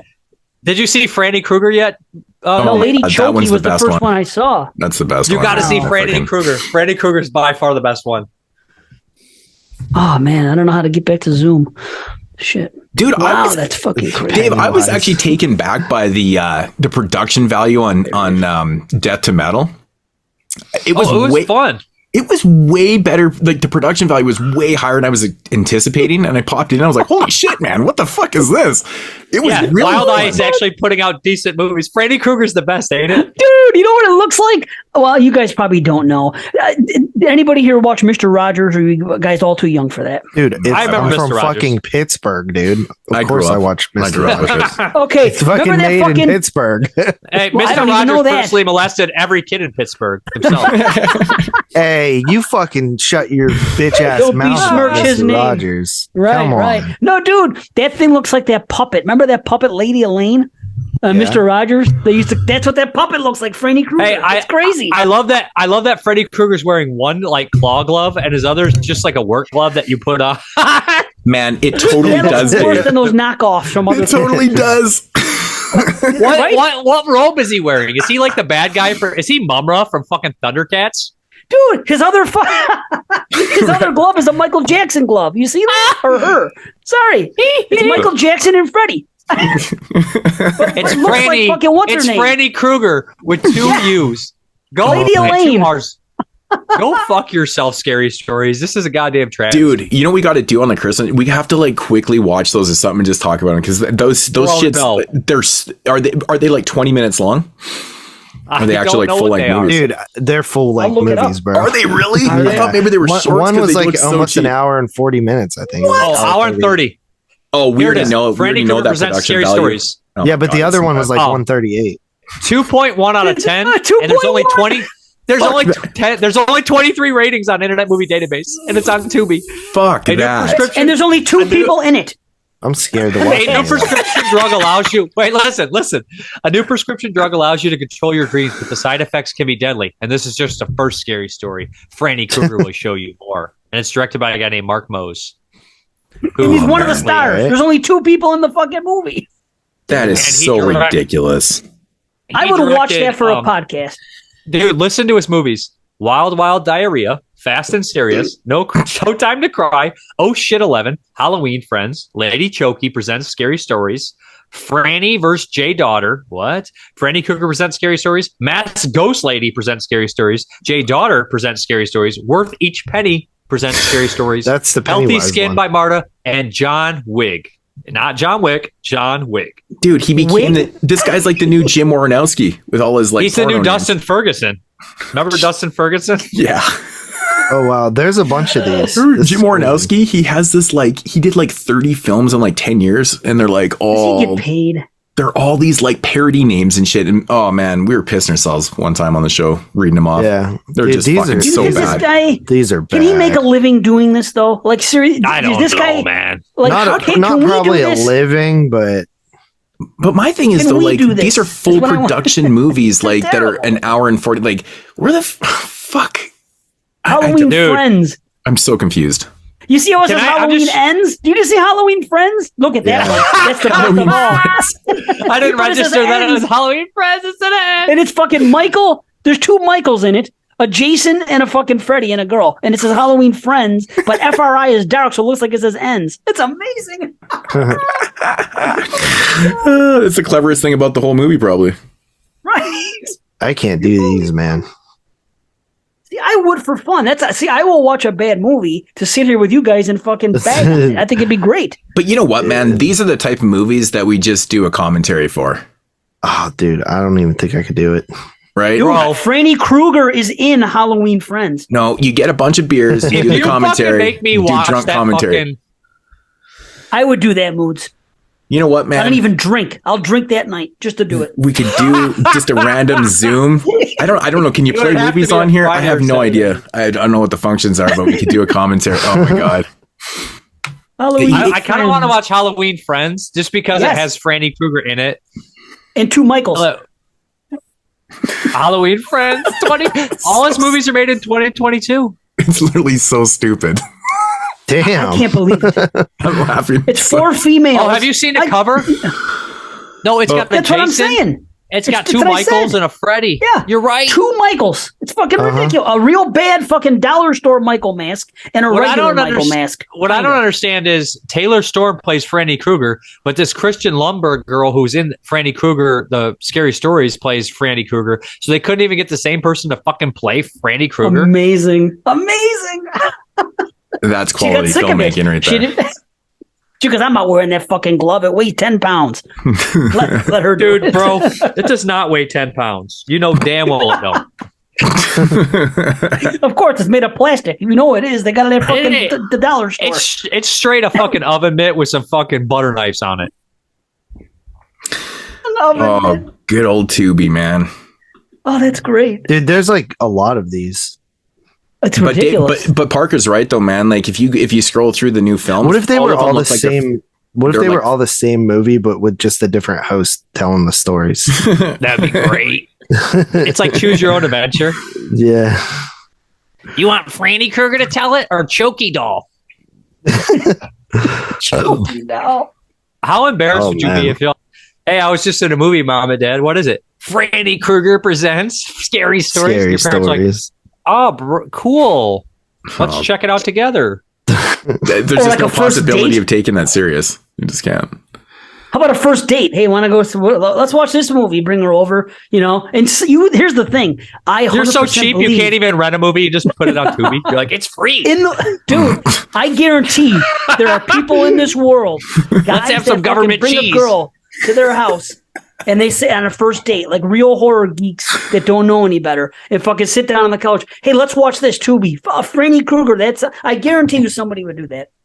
They are. They probably have YouTube. I don't know who they are. I try to avoid those people. Have you heard me talk? I try to avoid them, but I can't say I. Yeah, you can't. Dude, I tried to show a girl Evil Dead, and they were like, "Is this movie fucking made in 1940s?" And I was like, "No." Yeah, you shouldn't be friends with her anymore. That's not cool, man. This was back when I was in high school, dude. Jesus. Which would have been like 12 years or 13, 14 years ago, which would have made it even less old. Right. One of my friends I live with, she saw part of Tenebrae, and she's like, "This movie's boring as shit." And I was like fuming. I'm like, yeah. Those normies, dude, they don't get it. I think Tenebrae is not the most approachable movie, though. I can see that. Right. If you come in the middle of that and see cop dialogue and shit like that, and investigative shit, you don't give a fuck. No, man. Giallo's to like the average person, it's just not that appealing. It really isn't. Too talky, too much dialogue. I always say watch Tenebrae, though, because if you're not going to like that one, you're probably not going to like any of them. Good choice. Yeah. How about this one? To my wife. Okay, I'll say this. I was watching Francesca last night. My wife comes downstairs, as I'm in the middle of it, sits down on the couch, and she watches about 2 or 3 minutes with me, and she looks over and she goes, "Is this an Argento movie?" So in other words, to my wife, every Italian Giallo, it automatically means Argento. And because I said no, but she wanted to watch it strictly because I've shown her every Argento movie and she likes them. But to her, Italian Giallo equals Argento. And then I said, "Oh yeah, he's made a new one this year and it was actually pretty decent." She's like, "I'll watch it." She goes, "I can't watch it now." I said, "I know, I don't mean now," but she actually wants to watch it. So I married the right woman in that respect because fucking she loves Argento movies. But I just found it funny that she sees a Giallo and just assumes only Argento makes these movies, Dude, how did John Russo go from fucking Night of the Living Dead to Santa Claus? Because Romero wasn't helping him out no more. Yep. Yeah, but that movie's cheap as shit. No, man. Romero left Pittsburgh. Oh, Kim Henkel. It's the same thing. Kim Henkel. Fucking, what does he do without fucking Tobey Hooper? Nothing. He writes fucking your favorite Texas Chainsaw Massacre sequel, bro. Yeah, that's what he does. That's the best he could do. Is a terrible fucking ripoff of this fucking movie. It's the best the guy can come up with. The four of us combined. That terrible satire. Fuck. I wish it was. John Russo did do some good movies, though. It's like the most unfunny fucking satire ever made. That movie's fucking terrible, man. It's fucking ridiculous. That movie's fucking. I thought I was gonna like it. Like I tried. The last time I watched it when we were doing what was it, 94? What was 94? I forget. We were watching it for some reason. Yeah. And I'm like, oh, I think I'll be able to enjoy this for fucking crazy Matthew McConaughey and stuff. Like, it's gonna be ridiculous. And then I start watching it, and I'm like, no, it still just sucks. See, that's what bothers me about the movie too. People are always like, oh, well, the one saving grace about the film is Matthew McConaughey, and I'm like, honestly, dude, I find him like beyond irritating in that film. I mean, the acting is done over the top on purpose and shit, but it's just, it gets so annoying after a while. I'm just like, fuck. Like, no, there's no saving grace there, man. For me, it makes it worse. I'll tell you, Renee Zellweger is actually an underrated final girl. I liked her in that movie. I actually liked her as a final girl. Yeah. Just as a final girl, she was badass. That's all I'm saying. I liked her, She told Leatherface to shut up and sit down. I mean, fuck. Who does that? Dude. Right. But I don't know. This fucking movie, I've never seen this before, but this looks not fun. What's that? John Russo has one. Yeah. He has a good directed movie. He directed Midnight. Midnight's great. Yeah. That's what I'm saying. Midnight is sleazy fucking shit, man. But Santa Claus, it's got Debbie Rochon in it. And he wrote The Majorettes as well. He wrote a lot of good movies. He also wrote I love The Majorettes. The Majorettes is actually pretty decent. No, it's decent. Wow. I like it too. Okay. No, The Majorettes The Majorettes is cool and Flesh Eater's cool. Bill Heinzman did some better movies than Russo. Yeah, Flesh Eater kicks ass. Really awesome. Flesh Eater kicks ass. It's just I love Flesh Eater. What's just better, a that or fucking flesh-eating Halloween- mothers? Flesh Eater. Flesh Eater way better. Flesh Eating All right, Mothers good kind of answer. sucks. Flesh Eater Mothers Oh, is it just does, straight. but- It's just straight comedy. Well, I know, but you guys like that shit. That's why I asked. Well, some of it's okay. It depends how it's done, though, right? But Right. yeah, some is just pretty lame. But Flesh Eater. I assume Debbie Rashawn gets hella naked in here. You know what? I haven't seen it in years, but I would assume so. I never saw Santa Claus either. I have the DVD and I heard it was terrible and never watched it. Oh, dude, and I couldn't fork over fucking like $37.99 for fucking Santa Claus. Dude, the DVD is about as Oh, it was cheap like- as the fucking it was movie like 20. itself. The DVD is about as cheap as the movie itself, man. Like I'm the looking at the artwork's price all, right now, the but- artwork is all cut wrong and it doesn't fit in the case properly, and it's trash bags. Yeah, Dude, but are I you did, guys talking about I did Claws? the deal thing, so Yeah, they Santa come Claus. up about Do you, like do you 20. guys W? know that TerraVision is releasing the album? They released Elves, the album. Maybe they're going to get the Blu-ray. I been wondering that. That's what I Dude, was wondering. I actually thought about that too, to be honest. But But I feel like they They've would released have quite a put few that out soundtracks. instead of Santa Claus this year. I mean, let's face it, movie and music rights are two different things. But who knows? You never know. Yeah, Is that I movie don't know. Santa Claus, CLAWS, you're talking about? Yeah. The one from Oh, like God. 96 or 90s, whatever it is, It's with 96. Debbie I could never watch a Rochon. movie called John that. Russo There's directed. no way. It's really I bad. mean, this honestly is a very nice Blu-ray for this piece of shit. And they're asking, what, 36, Of course. $37 for that shit, man? Polish a turd, and people are going to buy it. and $24.99. $24.99. Oh my God. That's including like shipping. that's market price. That's like lower than market price right now. It should be 15. Let's But fucking face it. I did this. Debbie Rashawn's looking good on the thing. cover, though. Yeah, I didn't know she was in it. You have to get it from the website? Yeah, now Yeah. you do, because they're no longer a partner label. They Really? moved on Are to they bigger and not? better. They moved on to bigger and better things than Vinegar Syndrome. Oh, shit. are they I didn't not know- partners anymore? I didn't know that. No, I knew They that were they like- started up that 10 movie deal or whatever. I didn't realize they split from V. I don't think they are Yes. partners. I'm gonna check. You can because you could definitely still get their releases on Vinegar Syndrome's Yeah, because website. I have a few of the TerraVision. Because I releases. just grabbed Can't buy Santa Claus, bro. Can't buy Santa Claus. No, that's Well, why I was it, wondering if it it was on the literally website. just came out, so No. it's not even out. Why would you not be able to? Yeah, they always Maybe, have can't maybe it's pre-order like, maybe it's Because like they're a done. They're time out of thing. it. They're no longer with them. I'm guaranteeing it. So Or it but will you be could there. still buy their old shit on there, then, right? Yeah, probably till it's sold out. Then it's gone. Okay. TerraVision, more like Terra Visitors. See you later. So speaking of buying something, as far as like just being able to watch it that way, I know JP, fucked. I know you saw it at a festival. Did anybody else here besides me see the sequel to WNUF? No. No, I It's wanted an to. official 2022 release. You can't see it unless you buy I it, wa- or you can stream it. But I want to do. Where know. can I stream it? well, I can stream it on the app I use. But that's what I'm I saying. wanted that. You know, I wanted that in the barn, but I just don't want to fork over fucking $30 for a DVD of WNUF Part 2. I'm sorry, that's price Is it a gouging. I'm not doing DVD? it. see, that's somebody I that's would give my ridiculous. money to, but not Yeah, for I a DVD. like the guy, but- I agree. But I'm going to turn Right. around and buy a DVD, and then 2 weeks later it's a Blu-ray. I'm not doing it. I'm sorry, bro. Right, If for you're a- selling a Blu-ray, I'll buy it. Yeah. A blue, I would do it for. Just Is it on- towards I'd pay them. $30 Is it through Scream for Team? Blu-ray. No, It's it will their be own eventually, website. though. Yeah, But I would pay for a Blu-ray, but I'm not paying for a DVD, guys. Yeah, no, I It is can't too do much. the I DVD know. thing. and it sucks because now you guys miss out on a fucking, and not just most people miss out on a 2022 release of a movie that was pretty good. Now fucking, it could be list worthy for some people, and it's not Yeah. even gonna get fucking watched.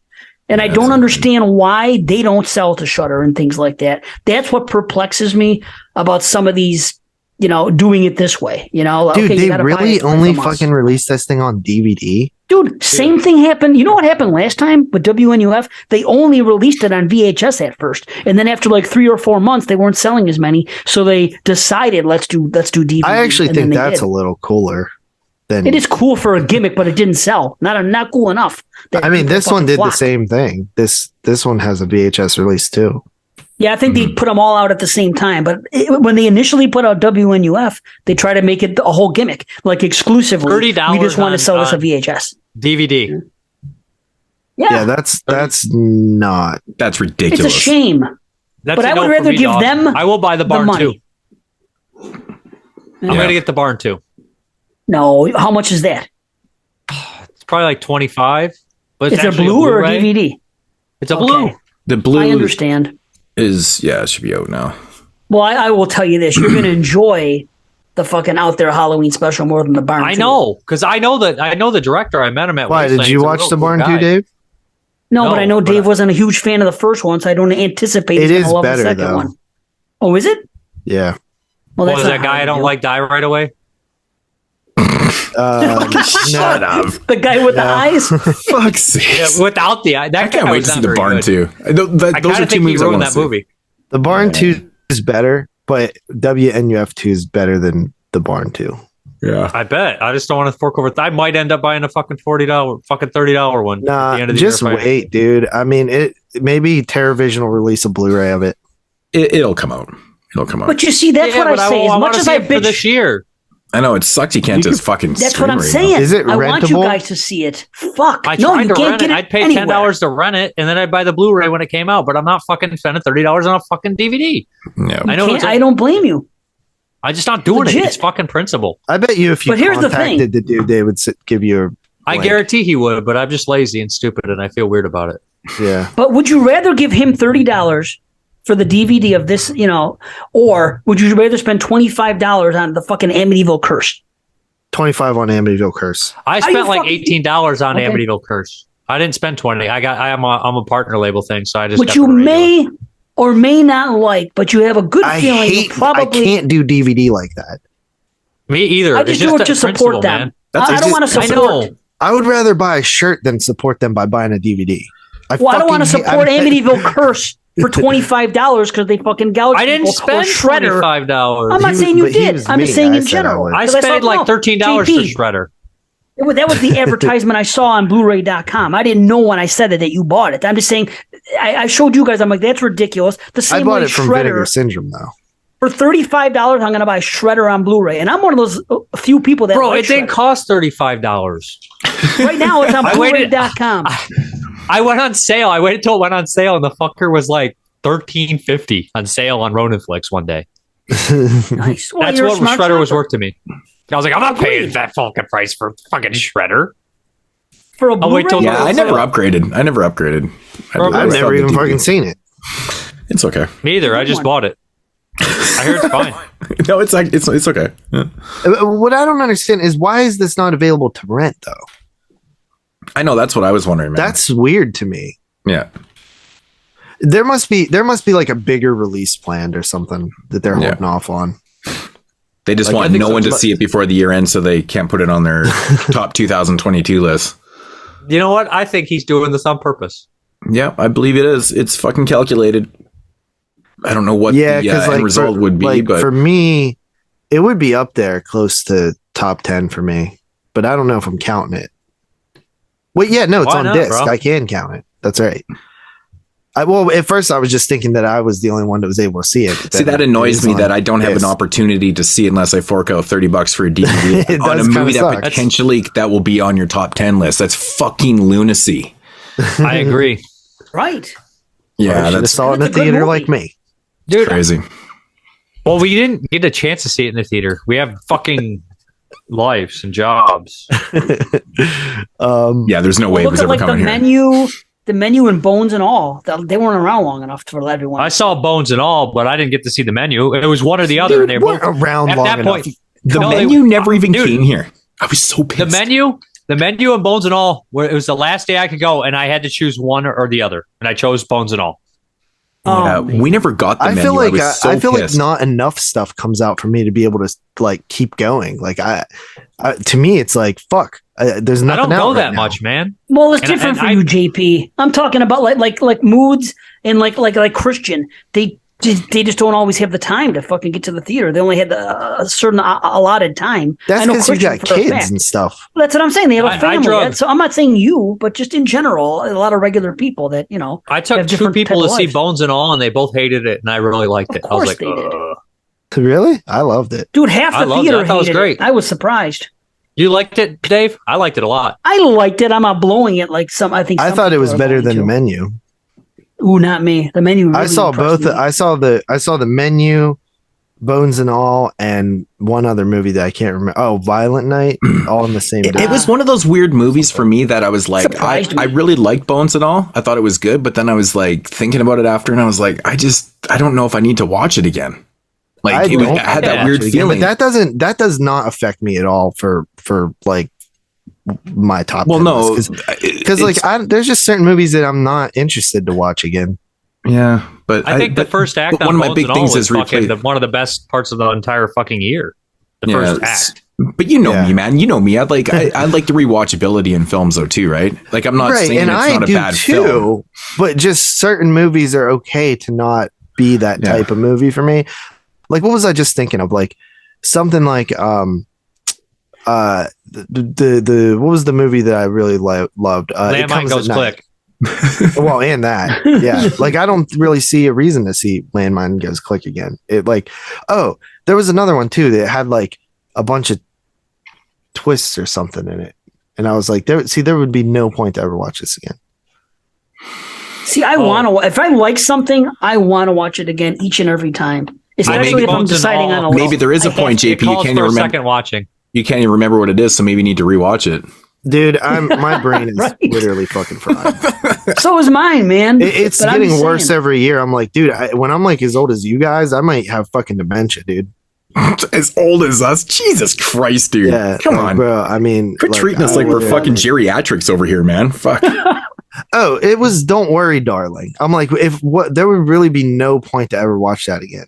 I mean, there is the odd movie where because once you figure out everything that's going on and shit. But hold up, dude! Don't you want to see the other side of it, knowing what's going? Those are the movies that, to me, are primed to watch it because of the reveal. I want to see how everybody else acts now and not follow the narrative and take it from a different point of view. See, to me, those are the first ones I want to see because I'm like, okay, now I want to see if they tip their hat, what they do here, if fucking how the other ones react, if it's going to work. And again, if I'm going to critique it, like if I'm thinking about putting it on a list, I want to make sure they don't fuck up in what they're trying to do. Maybe that's not the best example. Maybe it was Tethered I was thinking of. But a movie like Bones and All, where it's pretty, it's pretty straightforward. I mean, like you're not going to find yourself going, "Oh, I need to watch this again to figure out this." I think I would love to watch it again though, because it has. I want to watch it again. That road vibe and shit Moodz, and I love that. Yeah. And I loved Her, so I kind of want to see more of that. And look at it this way. Did you love him? You know that guy? Everybody loves him. Dude, I don't even know who he is. Bones and All was fucking international. It's a road movie, man. They show like she was too pretty. States. I just liked her. Yeah, No, I think it's a great movie. Honestly, I could have used more of the Willie or whatever the fuck his name was. Well, that's what I'm saying. The dude in the beginning, the guy with the hairball. That guy was terrifying. Cool, man. He made me sick. He was scary. I want to see. I want to see the way he acts on the first meet compared to what goes on later, and see if I could see signs of it coming. Just I don't know. I always love to rewatch. Dude, like right away, that guy was uncomfortable as fuck. Yes, he was uncomfortable. Yeah, but did you not I really still didn't understand what his whole thing was until like the end. You know what I mean? I was like, he should have been the father. That should have been the answer. 100%.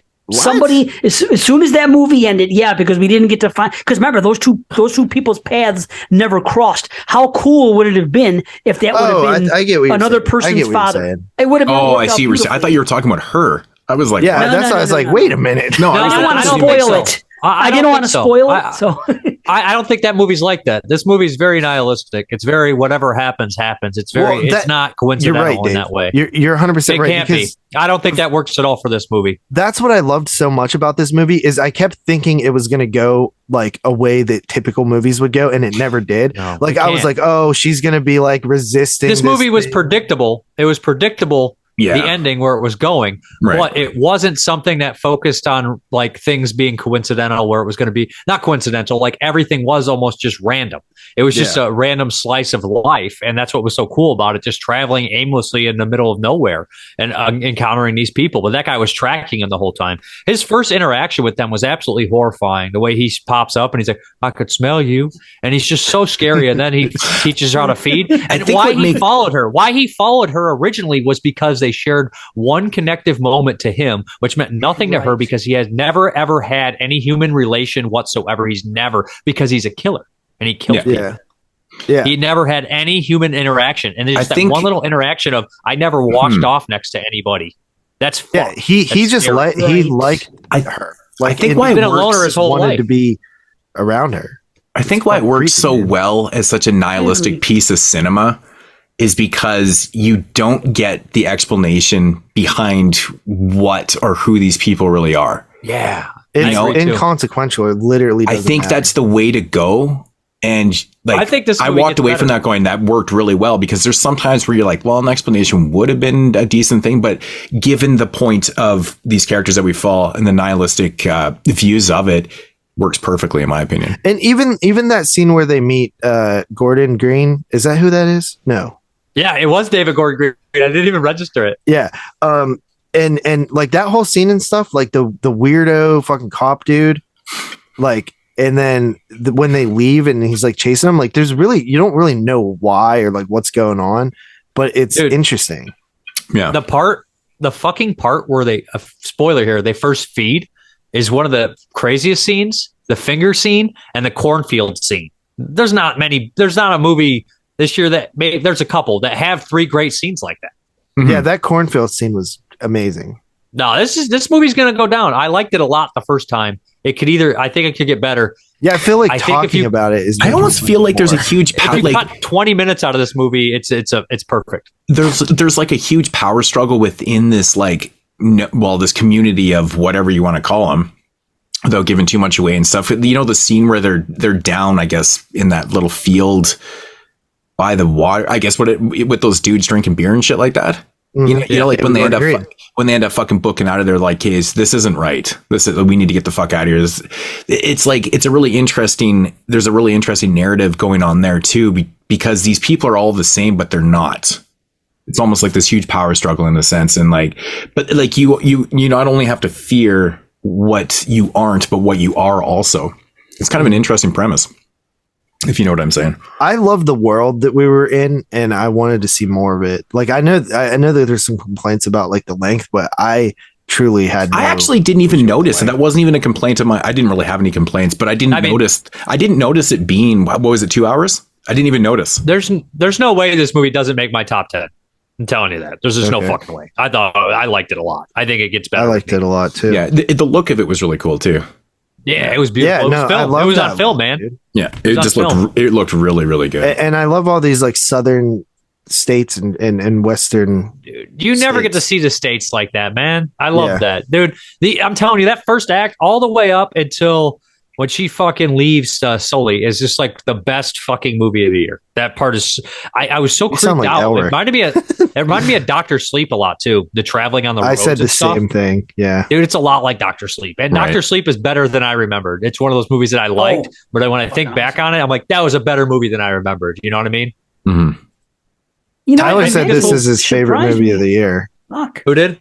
Tyler. It's great. It's his style. I could totally see that.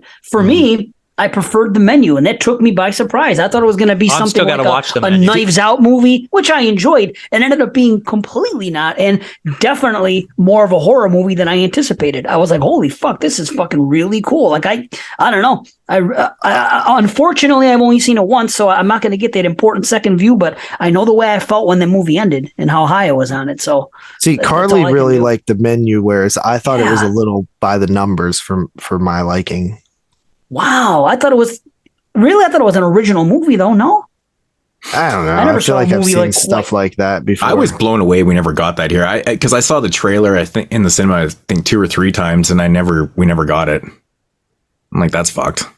It was good. I'm not saying it. I think I gave it like an 8 or something. It's a good I movie. fucking loved it, man. I think I'm the only one besides Dave Z that really likes Sissy. I love Sissy.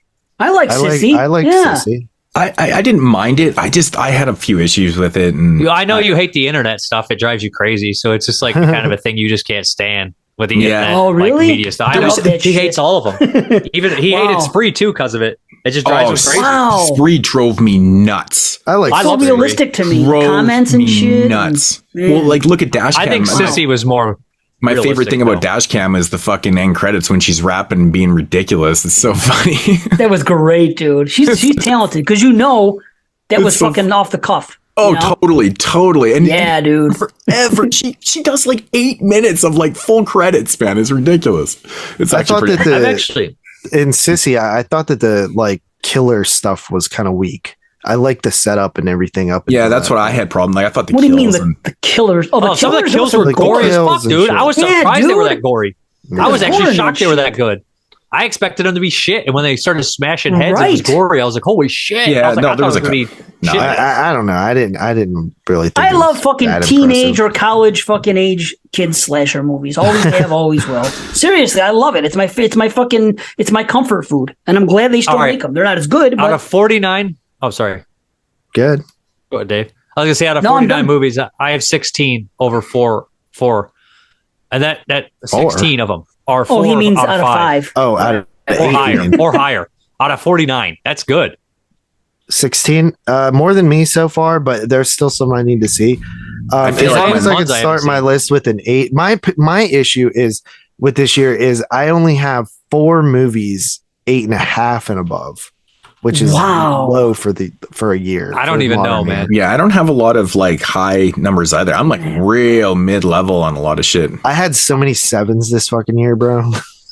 I haven't seen any of these though. I haven't seen X, Pearl, Curse, Barbarian Men, Piggy, The Menu. Yeah, We're you're going to missing the World's some Fair. good ones. Bodies, Lux, Atira, Watcher, Speak No Evil, Werewolf by Night, The Monsters, Wow.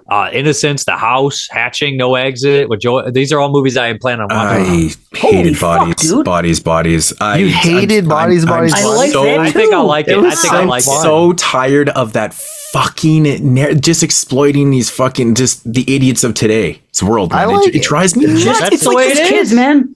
Yeah.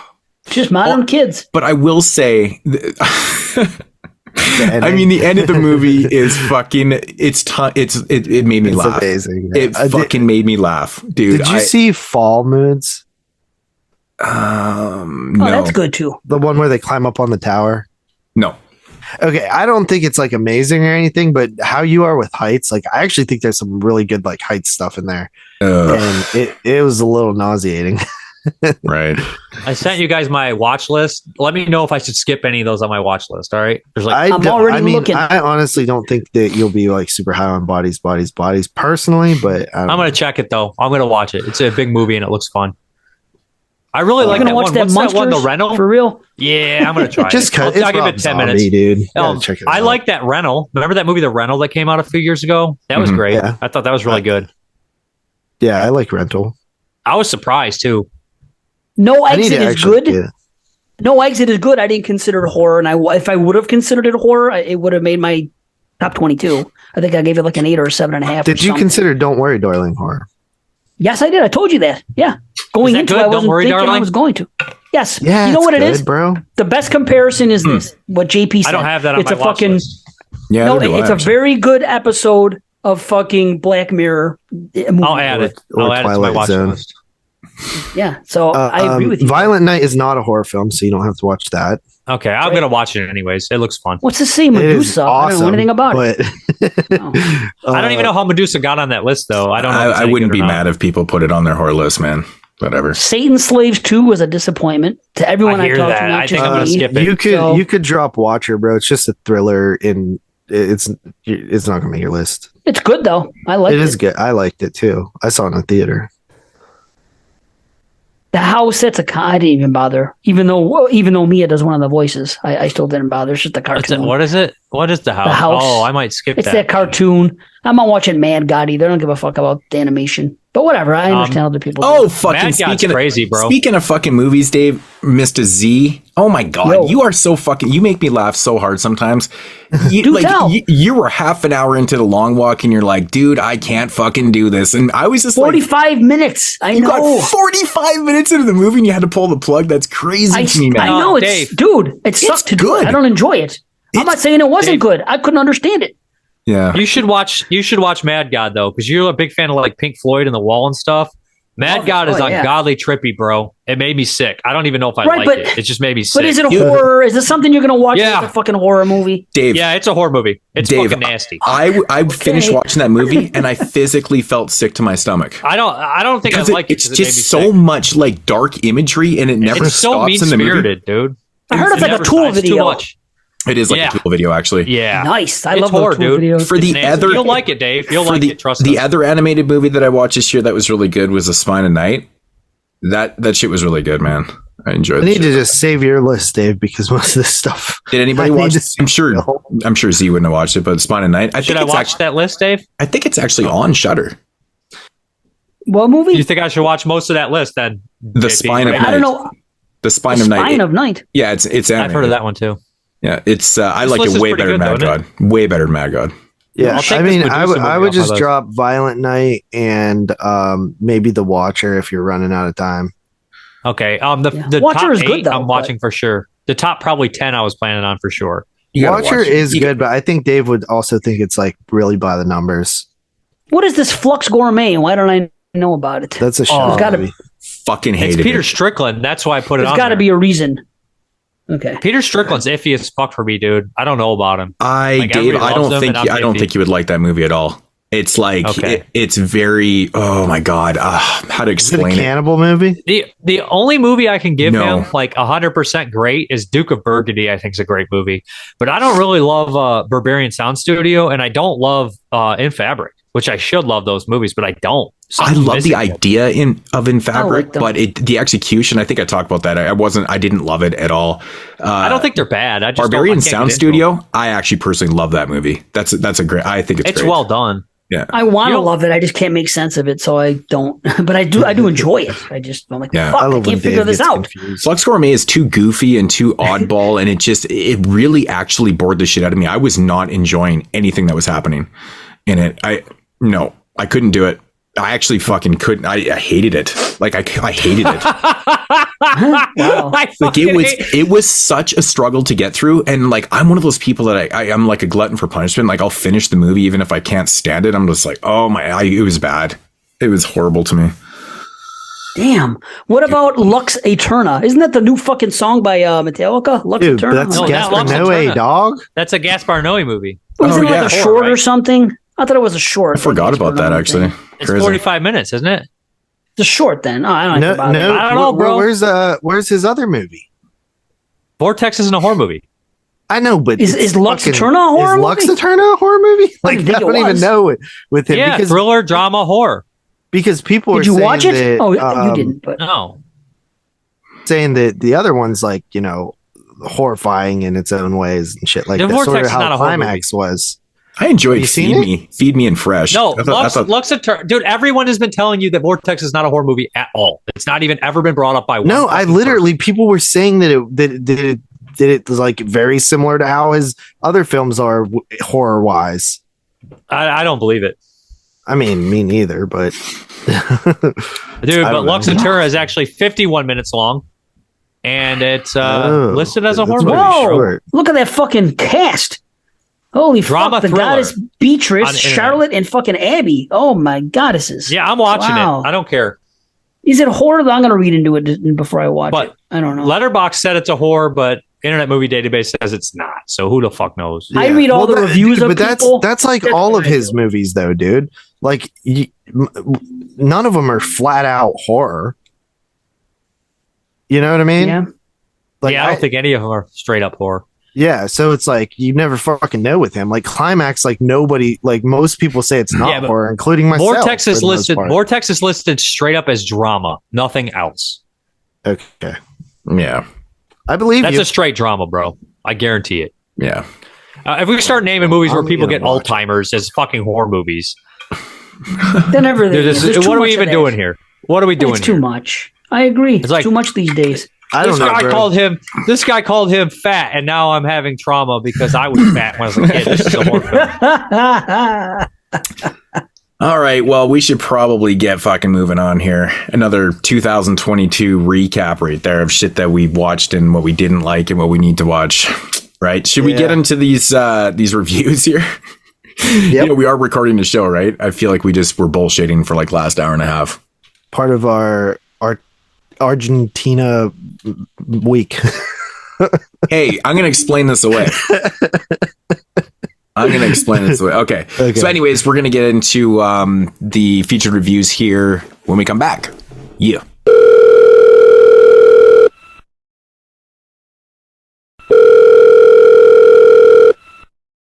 Yo, who this? Yo, Moodz, it's your boy, the ill-mannered funky child, calling you to remind you that the featured reviews on this episode contain spoilers. Aw, yeah, man, that's right, brother. Thanks for the heads up, player. Now go back to being an unproductive asshole. Fuck you. I tell your listeners to stop being so dumb, silly, sensitive. Yeah. And now, our feature presentation. All right, so getting into the featured reviews here on episode 232, week 4 of Italian Horror Month in the middle of December. Argentina movie week. Yeah. Okay. So yes, and we're going to be doing Luciano Onetti. And okay, so I knew this was going to become like a running joke, or people were going to be confused about this and stuff. So my explanation behind Onetti: yes, he is born in Argentina. He's an Italian born in Argentina who makes Italian style films. Now, we never once ever said that Italian Horror Month was allocated to people that were actually born in Italy. I'm just making shit up right now. This is how I'm explaining it away. He makes Italian movies. He literally makes Italian movies. He shoots them. I mean, they're giallos. They are even dubbed in Italian language. I mean, let's face it. If you didn't know otherwise, would you think that that wasn't an Italian film? And one of them was Correct. shot in Italy. Part of it was shot in Italy. The second one. So Francesca was partially shot in Italy. Yes. So the first movie here that we're going to be doing is from 2013. It's called Deep Sleep, aka Sonno Profondo. I do think that they 100% fit the theme and what the point of this is. Yes. But I just thought it was funny. No. And I knew that was getting an issue. And it was, I probably would have maybe not done him if he wasn't Italian. Like he's, like I said, he comes from an Italian family. He's from Argentina. But his connection to filmmaking is making Italian style films, right? I mean, this is what he's been doing his entire career and stuff. So I thought it fit the bill. I thought it was kind of an interesting thing. People were mad at first, like, oh, it's Italian Horror Month and you're doing a guy from Argentina. I'm like, really? relax. But let's face it. I didn't even know at first. Like, They I didn't speak know. Italian. People actually get mad. There was a couple comments and I was like, Really? Just because he wasn't born in Italy, it doesn't mean he's not making it. It still fits the criteria to the most. Tell them to make their own show. Like I said, if you actually, Dave's already told the story about his wife. She came downstairs and Right. thought it was a fucking Argento movie. That goes to Thank prove you. my point that these movies are so Italian. Like, Yeah. okay. They speak Italian, and it's made by an Italian, right? Yeah, he just What else do you happens to want? be from And it's a Argentina. Giallo. Yeah. Right.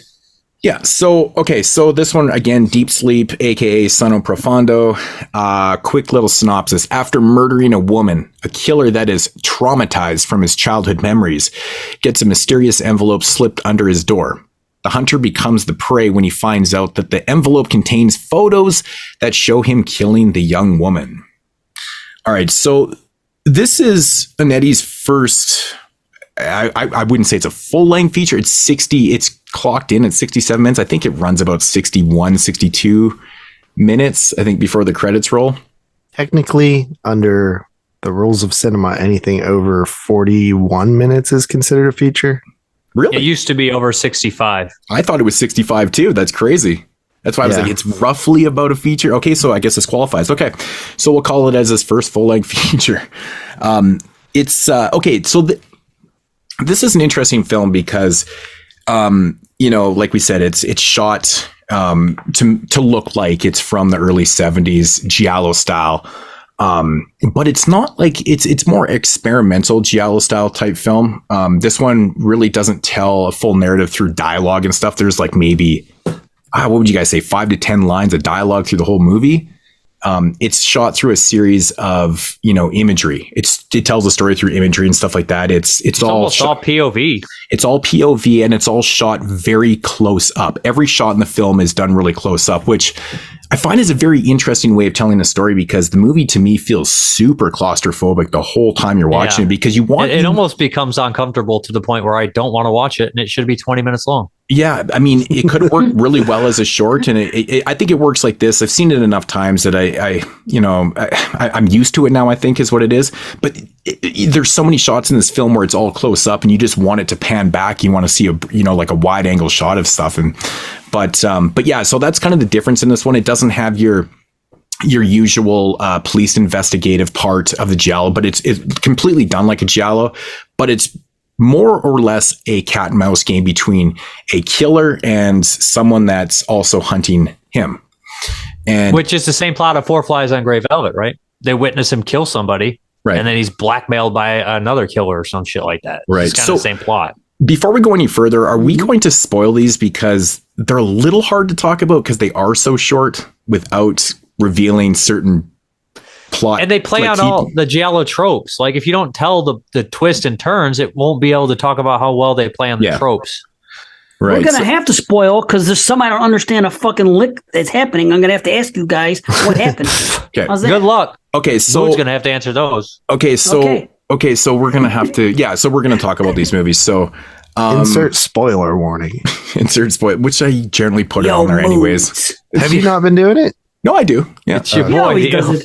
I do it sometimes when I can't remember if we did spoil them or not. Right, but plus that intro I made, I always it always makes me laugh. It's so I like it. It's great. Yeah, it's good. But go back to being an unproductive asshole. Yeah. One thing I will What up, say playa? though is all these movies have like really fucking good score for having no budget. Agreed. And Luciano Onetti did them all. Oh my gosh. And they all get better too. I think he improved every time, which is good. I think in general, he gets better with everything as they go That's on. what I said. Except that movie, What the Water's Left Behind. What the Water's Left Behind is terrible. It's an Wait, awful did I movie. see that? I might have seen that. It's awful. It doesn't even feel like the same guy. Is it post-apocalyptic? It's a Texas Chainsaw ripoff. It's on then no, I haven't seen it. Yeah, one thing I like about Onetti's films is that he definitely likes to keep within his themes and stuff. If you notice anything about like all three of these movies, they have like children that are involved in murders. Either they're being killed or they're doing killings, or every movie has scenes with like needles, like uncomfortable needle scenes. And then there's of course creepy dolls in every film. So he kind of that's all Argento and Bava rips. Exactly. Yeah. But he manages to have the creepy dolls in every film. And then, there's certain, and he also within, actors and stuff, like there's guys that replay, they're in multiple films and stuff like that. So you get familiar faces like that. And there's just so many things that he kind of sticks to in these movies, which is nice. I like that. I think that's cool. I like it when you're on Wikipedia. Sorry. If you look on Wikipedia, it says like it has a list of director, written by, produced, starring, and it's all just him. A cinematographer, edited by, music. It's just all him. So Moodz, in the second movie, Francesca, they do a news report, or they talk about the same news report in this movie where the person died in the car accident, right? Yeah. So they are in the same universe. Is that correct? So I wanted to ask you in Francesca, and actually Francesca is another connection between this movie and because the mom's name is Francesca in this movie. Yep. And then of course the middle movie is Francesca, which is a totally different narrative. It's just the same name that's kind of carried over. But yeah, you're right. So in Francesca, that car accident's still in there. It's in both. Yeah. So the car accident in Francesca is the pianist. They tell the story of the pianist who gets into a car accident, who is fighting with his wife, and she dies in the car accident. Yeah. And then we learn the reason why. Well, we'll get into that. But anyways, that's referring to that. But in this Deep Sleep film, they talk about the car accident, and it's very similar to what we know in Francesca, but I don't know if it's the same thing. You know what I mean? I'm not sure. Yeah, it's very similar. It is very similar. It's very similar, but it's different. But they used a car accident in this one to tell a little bit of a narrative, where in Francesca, they actually tell you the whole story of what happened to this pianist, and his wife dies, and he took a break from doing shows, and then the day he's going to do the show where he gets his neck slit.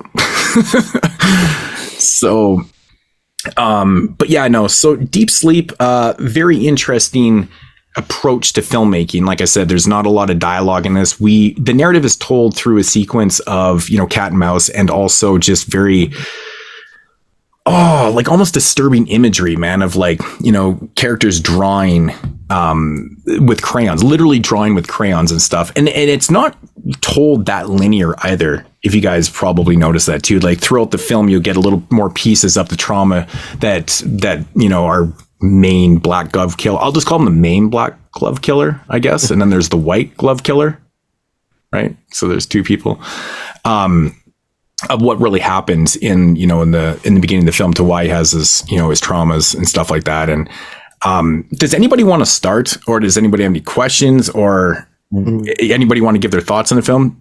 How about we'll start with you, Dave Parker? I really don't have many thoughts because when I initially saw this movie, I really enjoyed it. Like back in 2013 when it was released, I reviewed it. I was like impressed with it. Yeah. But honestly, when I went to rewatch it here, I was so like engaged with it. Like I immediately was like, could not get into this, could not pay attention to it. Felt really inept to me and felt really just kind of sloppy. Like I just did not care for it at all this time around. And it just probably maybe I was distracted, but this is so experimental to the point where I feel like it's way too long for what it is.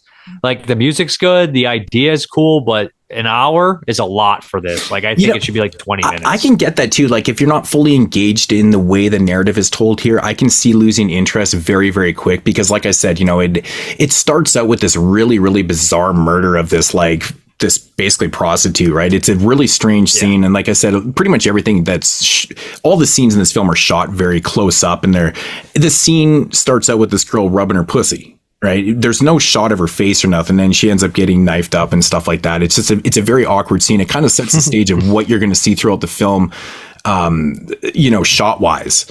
And it's very strange like that. But I can see if you're not engaged in the way the narrative's told, because like I said, there's nothing linear here because it keeps bouncing back and forth to his childhood traumas and stuff with the drawings. And we actually do see what happens to his mom at one point. And then you start to learn throughout the film who the person is hunting this Black Gov killer is.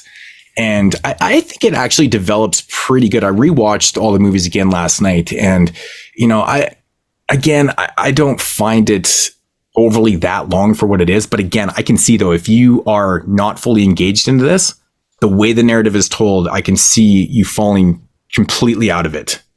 And that makes complete sense to me. The only thing I really remember feeling, because like I'm gonna be honest, these are very, very rough in my memory right now, and especially because I rented these, like paid for them, and I was like, I'm not doing that again.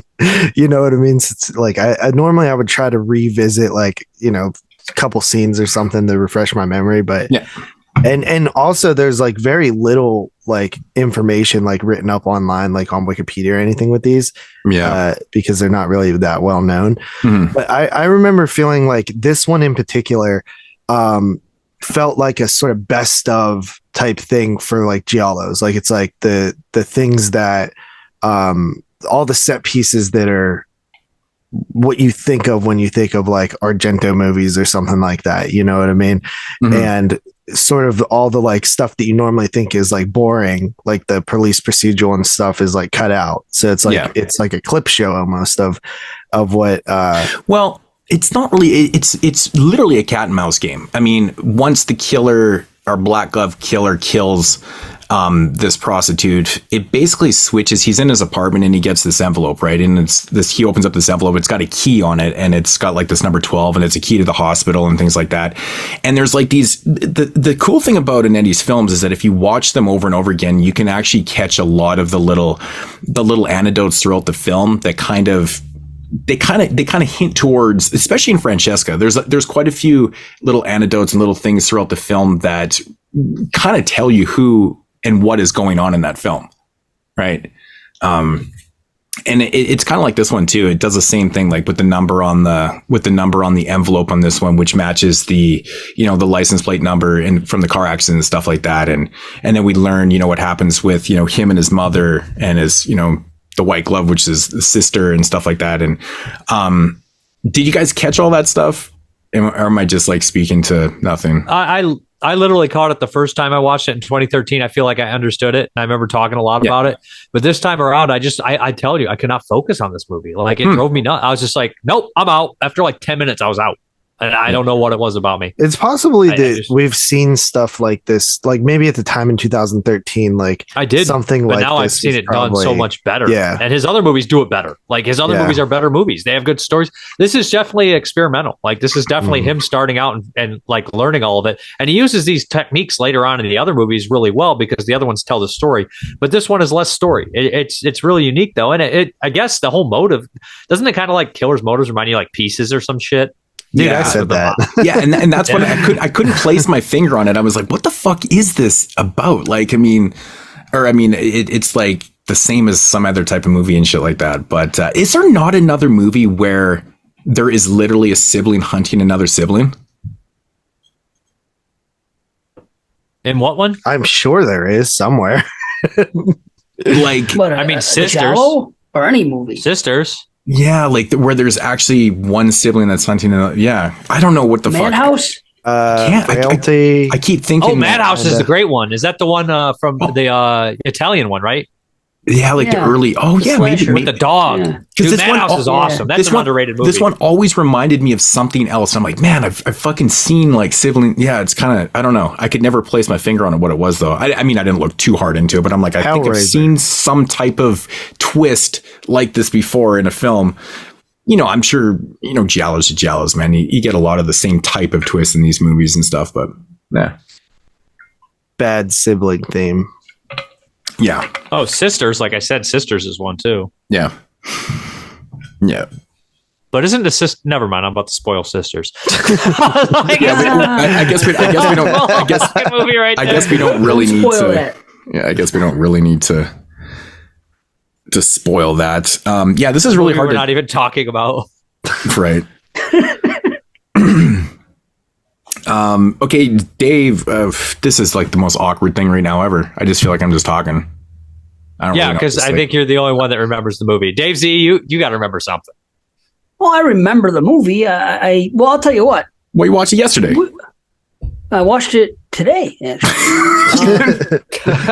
and I have a few notes for what little I could understand, but it doesn't mean I disliked it or anything like that. I appreciated it because I'm a fan of these type of movies, especially these type. All Giallo is not created equal. These to me were very Argento, all of them, and you know the sights, the sound. I mean, right off the bat, it was very goblin sounding. This score in particular, in this one, right off the bat, I was like, wow. But then maybe not so goblin exact. But I will say this: this is my favorite.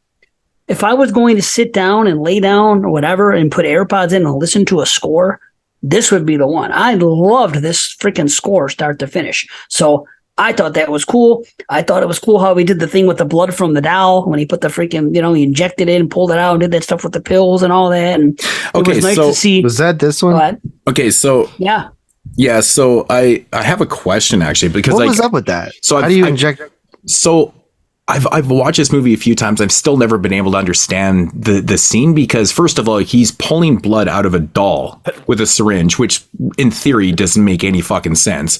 But then it goes one step further is where he puts it into a cup, he puts in some type of pills, and then he tops it off with some morphine, but then fucking drinks it. Now this all happens after he realizes that there's somebody out to get him because they knew they found out what he's done and stuff like that. So my only way I could ever break it down was he trying to kill himself and it didn't work? And he's like, okay, well, this didn't work. So I guess I'm going to have to deal with this and do whatever. But I could never figure out what the point of that was. Because it seems, And couldn't figure also, out who throws any of it. fucking capsule pills in a drink like that clearly aren't dissolving when you just take them Yeah. apart and dump the capsule?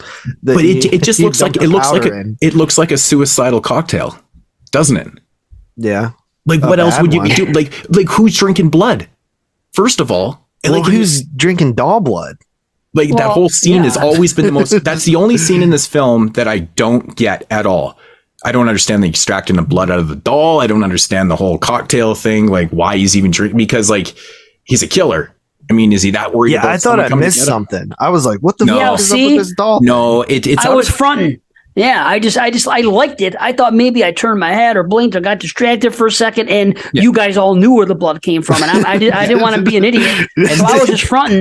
Dave's acting like, yeah, I was an cool. idiot one too many times. But it all happens almost Word. directly after he receives that envelope and stuff like that. He gets the envelope. He goes to the hospital, which is some awkward scenes where he's trying to open up the lock with the key and stuff with the gloves. It's like you can tell that person could not get that key in there properly. It's like so awkward and shit. But anyways, so then it cuts away and then it goes. They're outside. And and then you get this weird cocktail scene and stuff. Well, actually, let me ask you, Dave, what did you think of the kill in the hospital, the black glove killer, where he puts the razor blade in the palm of his hand and he puts his hand over the woman's mouth, one of the nurse's mouths, and she dies? I'm like, how the fuck did she even die? You know what? Weird, huh? The one thing I'll complain about all these Neo Giallis, 90% of the kills are fucking dog shit garbage. Spend some fucking money on your fucking special effects, bro. I'm so sick of them. I watched that Nightmare Sympathy or whatever the fuck it was. Symphony, yeah. Yeah, and you know what? There was a couple good kills, but for the most part, as a real gore releasing, I was very disappointed with that too. It's just like, dude. And then they always try to reminisce movies you remember. So like, hey, remember this movie? Isn't it great? Watch us do 10% of it. Right. I don't see the point. I hate when people do like that's like the Elm Street remake. Like when they remake the scene of Freddy coming out the wall and they fucking make it 10 times worse. Like, and it's like, what the fuck is the point? Don't remind me of a better scene. Do not remind me of a better scene. Exactly. Right, man. That's the problem. Like that's the only way I'm ever gonna redo a scene can't be like as good that as Dario. if I do something that makes it like different and like funny or something, or I make it better looking. Yeah, and this guy doesn't have the money to do it. That's unfortunate because he doesn't. He does do different things though. This one, I don't think. I think at the time it was something that I thought was really cool, and now I can't remember anything. It's very forgettable to me. I liked it. I like the other ones. I like the other ones. I just I will say, like in his defense, with the kills being tame, which they are in this movie, I think really he doesn't really up his kill game that crazy until Abrakadabra. I think there's one guillotine scene in there that's pretty gory, but I mean even Francesca is not overly gory. He doesn't really focus on that. I think it could be by he goes with the Mario Bava blood here. He goes with that bright pink blood. Well, that was obviously it looks like paint, for sure. He's doing the paint blood because he can't. This one. The Pepto. Yeah, exactly. Probably was actually. I mean, I feel like if he, it's because the killer needed to drink it after he made that cocktail. Yeah, I feel like he was being a lot more stylistic 60s blood than trying to focus on the gore. So I feel like that was the direction in this. I mean, agreed. So that's just the way I always took it. I mean, this movie clearly is limited by its money. Clearly, yeah. It's hard to rate something like that then because it's like they're doing a lot with little, but also at the same time they're just reminding me of stuff that's better, and I don't want to watch this anymore. And I don't give a damn at what the budget is. I don't rate on budget. No, I think this is. I think it's really interesting. I think I don't think so. If you could rewatch it again, Dave, I think sometimes. I mean, I rewatched it again last night and I was like totally engaged in it. And I'm just like, God, I think it's really interesting, but it's just, it's really experimental. And if it doesn't hold your attention in the first 10 minutes, I mean, if you fall out of this one, it'd be so easy not to be able to get back into it because I used to where do you start? Because it's a hard movie to follow in general because it's not the most linear story. It keeps cutting back to these memories and it's this cat and mouse game. And then there's all these other things that are happening. And then of course you get the ending, where he's in this, which is kind of cool how everything kind of relates back. Like all of a sudden, the number on the envelope was the license plate number in the car accident and stuff like that. And he ends up in the hospital and she's fucking IVing him to death and hence deep sleep and shit like that. I think all that stuff's actually really cool. I think when it comes down to like family traumas and, I mean, the mom got murdered, and I think, I don't know. I really like it. I think it's actually really cool. Dave, what do you think? I'll say this. I was along for the ride because it's familiar territory for me. It felt very Argento. I'm not going to say I could understand where it was going, but it didn't matter. It just was it was comfortable. I was like, you know what? I would rather watch, and I'll say this: I wish all Jolly were fucking this length. I like it straight. It's to the point. We get the fucking kills. There's not too much fucking overdone fucking investigative dialogue. I get just what I need. Maybe not. Maybe this is not the best example. Maybe Francesca probably be a better example of that. But as far as length and stuff like that, I really get it. And I'm not dissing it when I say this, but this is what it feels like to me. It feels like it's 3 different 20-minute YouTube videos that somebody that had talent put up on YouTube, and it got passed around saying, hey, look at this, look at this short film I made, my tribute to, Giallo of the 70s or something. And this is what it felt like to me. And I don't mean that as a diss. I just mean that that's what it seems like. It could have been shorter. And because for me, it was disjointed, although Moodz, it seems like you have your head wrapped around it. And I did not. Yeah. The only thing in this movie that I feel like in the 62-minute running time or whatever it is it's a scene with the porno clips. I don't understand that scene, and it goes on for a couple minutes. It does feel like filler to me. That really doesn't add anything to the narrative. It doesn't really add a whole lot of sleaziness, considering you don't really get to see a lot. These are like old school clips, you can tell. So that right there, I don't really get, but like the whole narrative, and like I said, I've watched it twice in the last week. So, I mean, it really does make a lot of sense to me, but I mean, I get everyone's point of view. I mean, it's definitely not going to be for everybody and stuff like that. I think if you rewatched it, sat down and didn't let your fucking ADHD kick in too hardcore, I think you might be okay. The first time I watched it, I liked it. This time around, I just was bored. Yeah. And I get that. I completely get that because, it's got that quality. If you're not in 100%, you're falling out 100%. 100%. But I wasn't bored. I couldn't follow along, but it was comfort food to me. I enjoyed it because I think that's a product, Dave, of movie not having any dialogue. Like, you're literally following the narrative through pictures. It's like watching a fucking silent movie with the odd line of dialogue in it, right?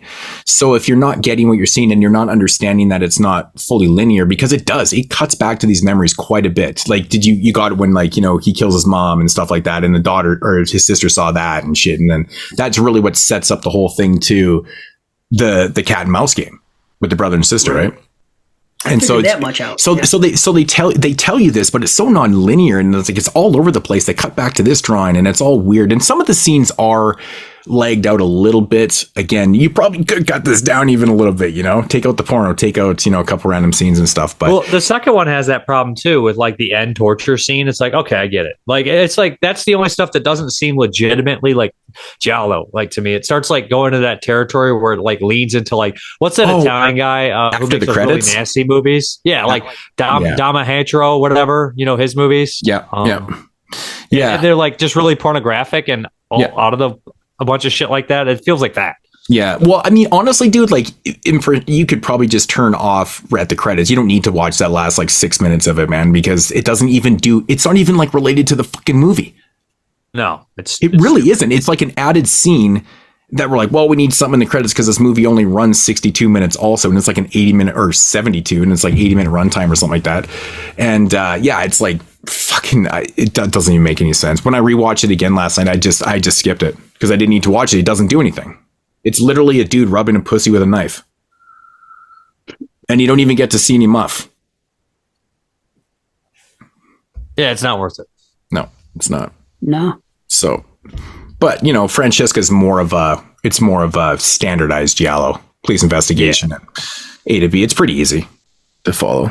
Definitely, it's not experimental like this movie. And again, experimental Giallos, I think it's good for what it does. It's style over narrative, really. But I think it's cool, man. I totally agree, man. The score in this film, fantastic. Like, I don't think it was meant to be uber gory and shit like that, but yeah, I think it does what it needs to accomplish.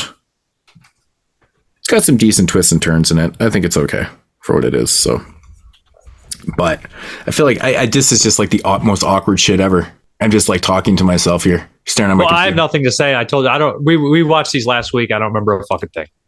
Well, I could say I dig the atmosphere. That's what I'm saying. I dug the atmosphere. It felt comfortable to me. I couldn't wrap my head completely around the plot, but it didn't matter. I was like, okay, it's a short movie, and I was along for the ride. I guess maybe I'll like it. Maybe not as much as you, Moodz, but I'm surprised Dave doesn't love it. Well, I mean, I liked it the first time I saw it, but I'm telling you, it just reminded me of better movies, and I feel like we're like at Rambo Ralph here. We're talking like an hour about a 10-minute movie.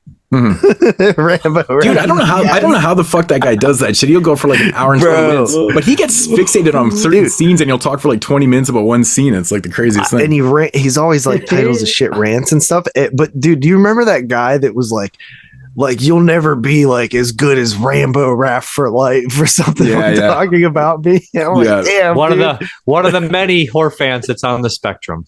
Yeah, like I'm like, dude, my dreams are shot. I'm never gonna make it to Rambo Rap for life levels. You'd never be able to turn that hat backwards, man. That hat backwards. And drink some Mellow Yellow.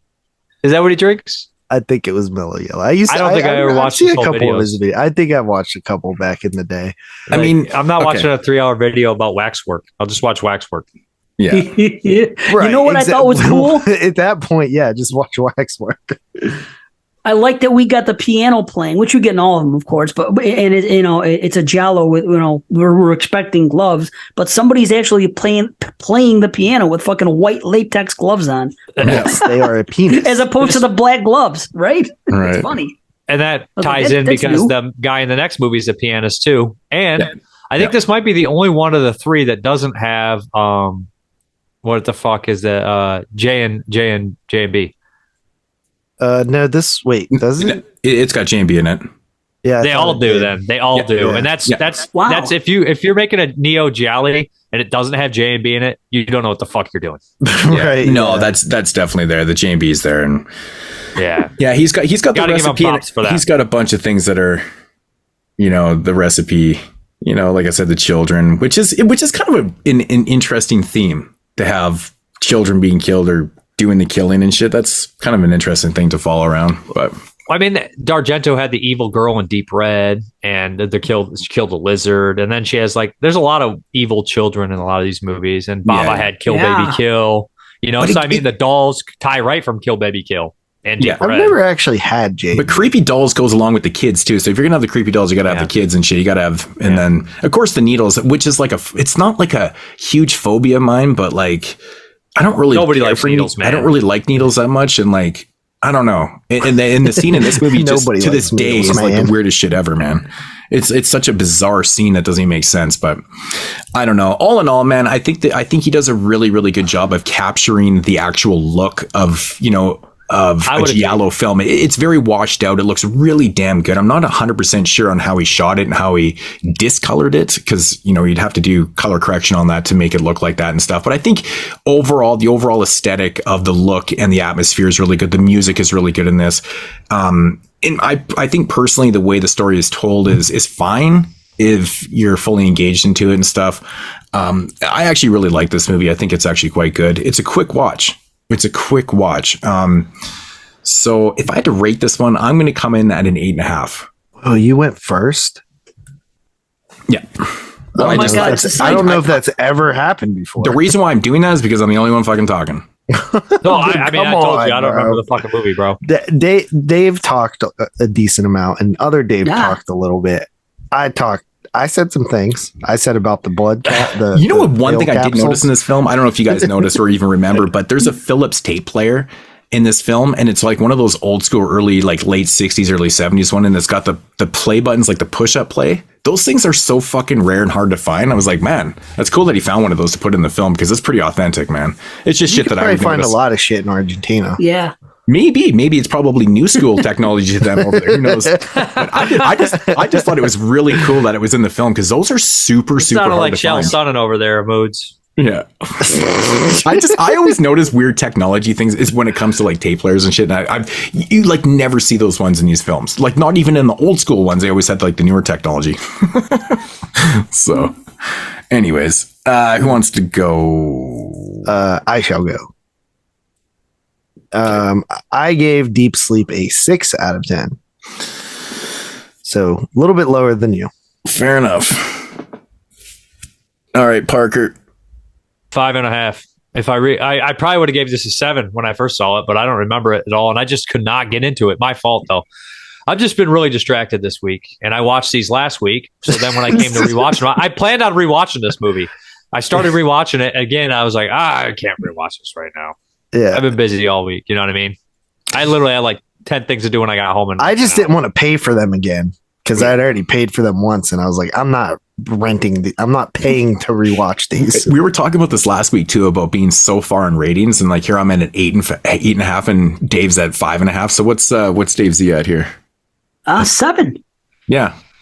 That's awesome. It's funny because Well, I thought Parker was going to I thought he'd be high, and I thought you were going to be super low on this. Yeah.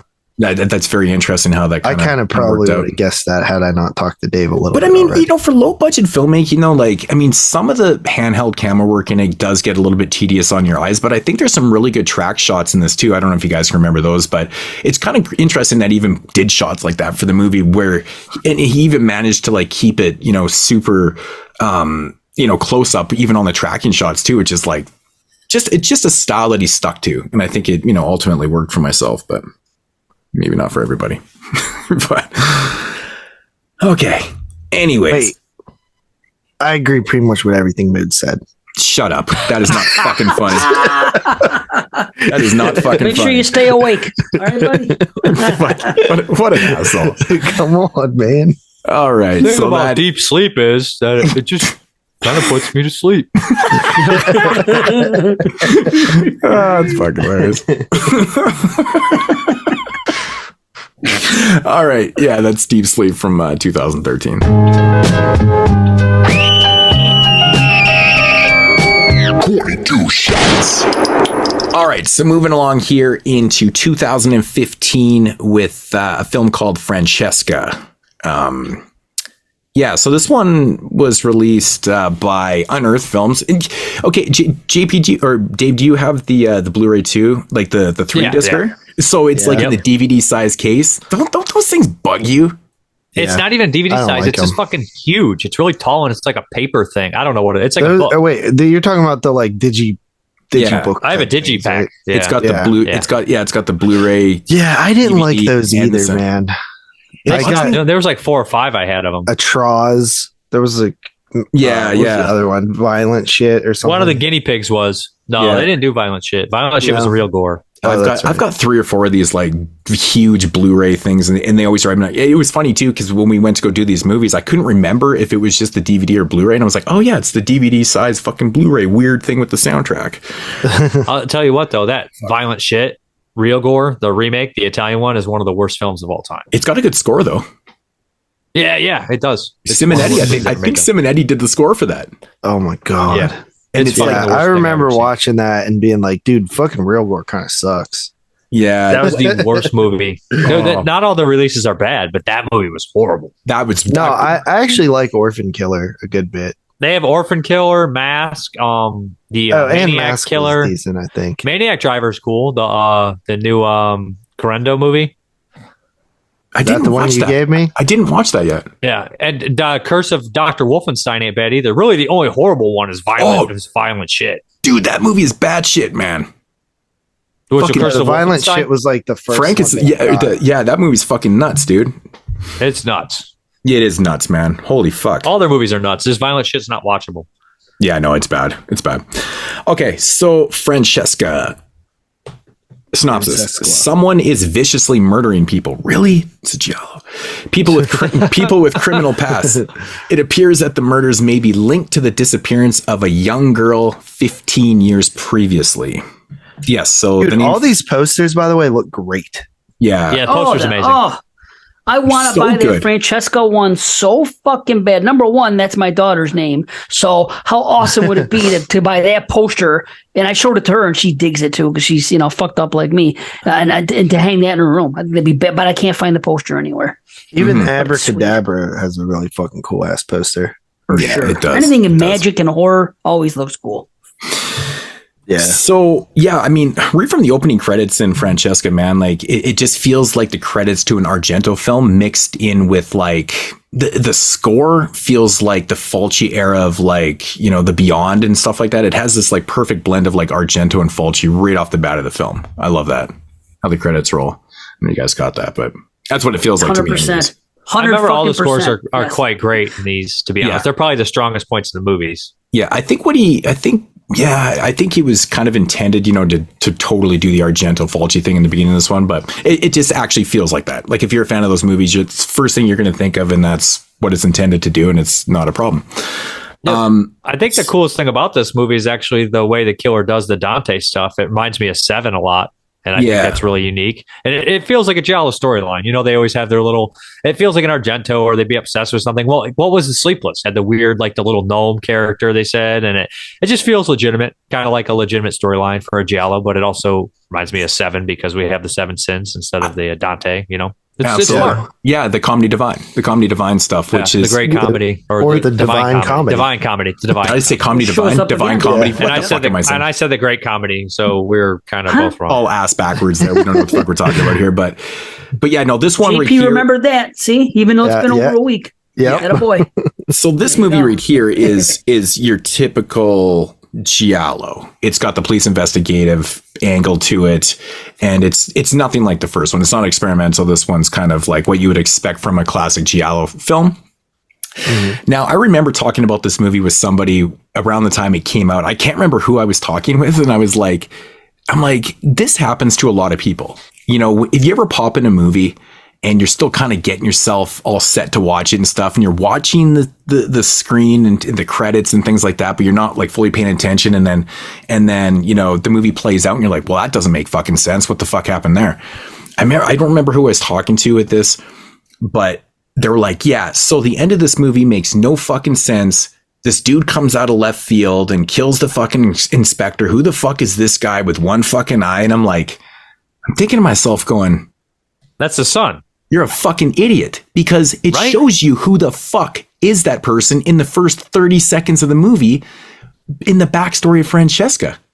No, I'm not getting wrong here. It's the son, right? The father is the killer and the son is protect. It helps him, right? Okay, is that my understanding? Yes. Okay, so it's been a week and I still remember, man. right? So in the beginning of the film, Francesca. Okay, so again, this is going to be major. Here, we'll start with this so then we can kind of explain it away. So Francesca was kind of a little shit. And she's like, 12 years old or whatever. Anyway, she's fucking around with her baby brother one day. And she basically puts a needle into his fucking eye. Mm-hmm. You think he's dead, though. So you forget So that wasn't a doll? That's what bugged me at the beginning and the end. Both times they showed it, it looked like it was a baby doll. I don't know why the mother was so upset. Yeah, well, there's something wrong with Francesca because we see clips of her and she's like stabbing like little dead birds and shit. Like I think there was something wrong with Francesca anyways. And I think it's kind of shown like the father's like, hey, this is kind of a problem child and stuff. But anyway, she hurts the son or her brother, and which ultimately leads to the father strangling Francesca. AKA second-rate Robert De Niro. Yep, exactly. Looks exactly like Robert De Niro. He's like an ugly version of Robert De Niro. It's hilarious. Where's Charlie? So ultimately, Who's Charlie? Who's Charlie? He fucking Who's Francesca? Yeah. Who's Francesca? So he kills Francesca, buries her out in the fucking yard. And but the thing is, never gets caught somehow. A murder at a mom fucking will never house. let it go. No one mom will never ever let it go. She's all investigates it. fucked up so afterwards. what happens is the police investigate what goes on here and stuff like that. And their story is, this is how they get away with it. So the story is that they were at the house and someone broke in and basically stabbed the father in the back, which paralyzes him, and abducted the daughter, Francesca. This happened 15 years ago. This is their story. So it's 15 years later, and it's like the 15-year anniversary of Francesca's death and stuff like that. And these murders start happening. And, you know, of course, it's kind of leading to the fact, oh, well, Francesca was never found. So maybe she's responsible for this because there was a woman seen with a dead body and stuff like that. And of course, there's a police investigation and shit like that. And then it kind of all leads into that. And I think this movie is actually pretty good, man. I do too, actually. I do too, except I don't understand. I like it too. I think that the reveal is cool because it reminds me of Lamberto Bava as a blade in the dark. Right. Blade in the dark. And you know what, man? Like, honestly, dude, like, again, it goes back to the point I was saying, like, when people aren't fully paying attention to things that are happening in the beginning of the film, it literally shows you.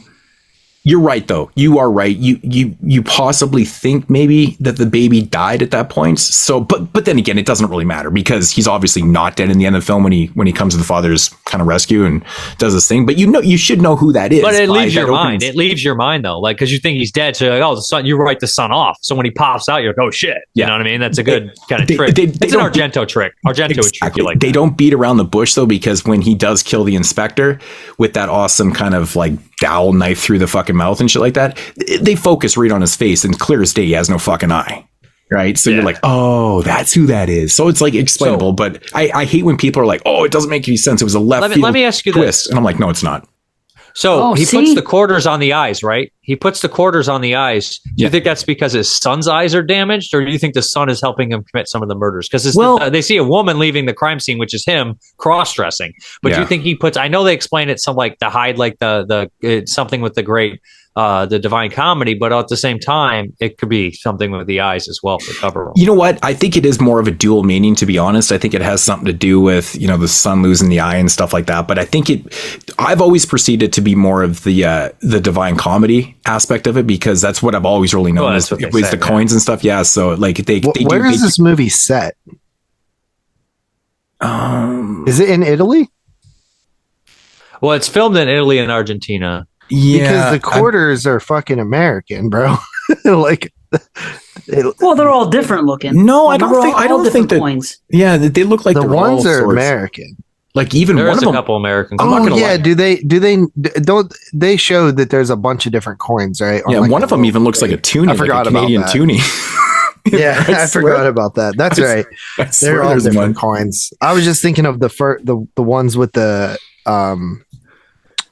ones that you see on the one person or two American quarters. Yeah. Well, I mean, regardless, man. I mean, but yeah, what's anybody? Dave, Z, thoughts on the film? Yes, I definitely enjoyed it. Now hearing a little bit already about what you're saying, I was one of the people, and I saw it back in when it first came out, 2016, 17, whichever year it was.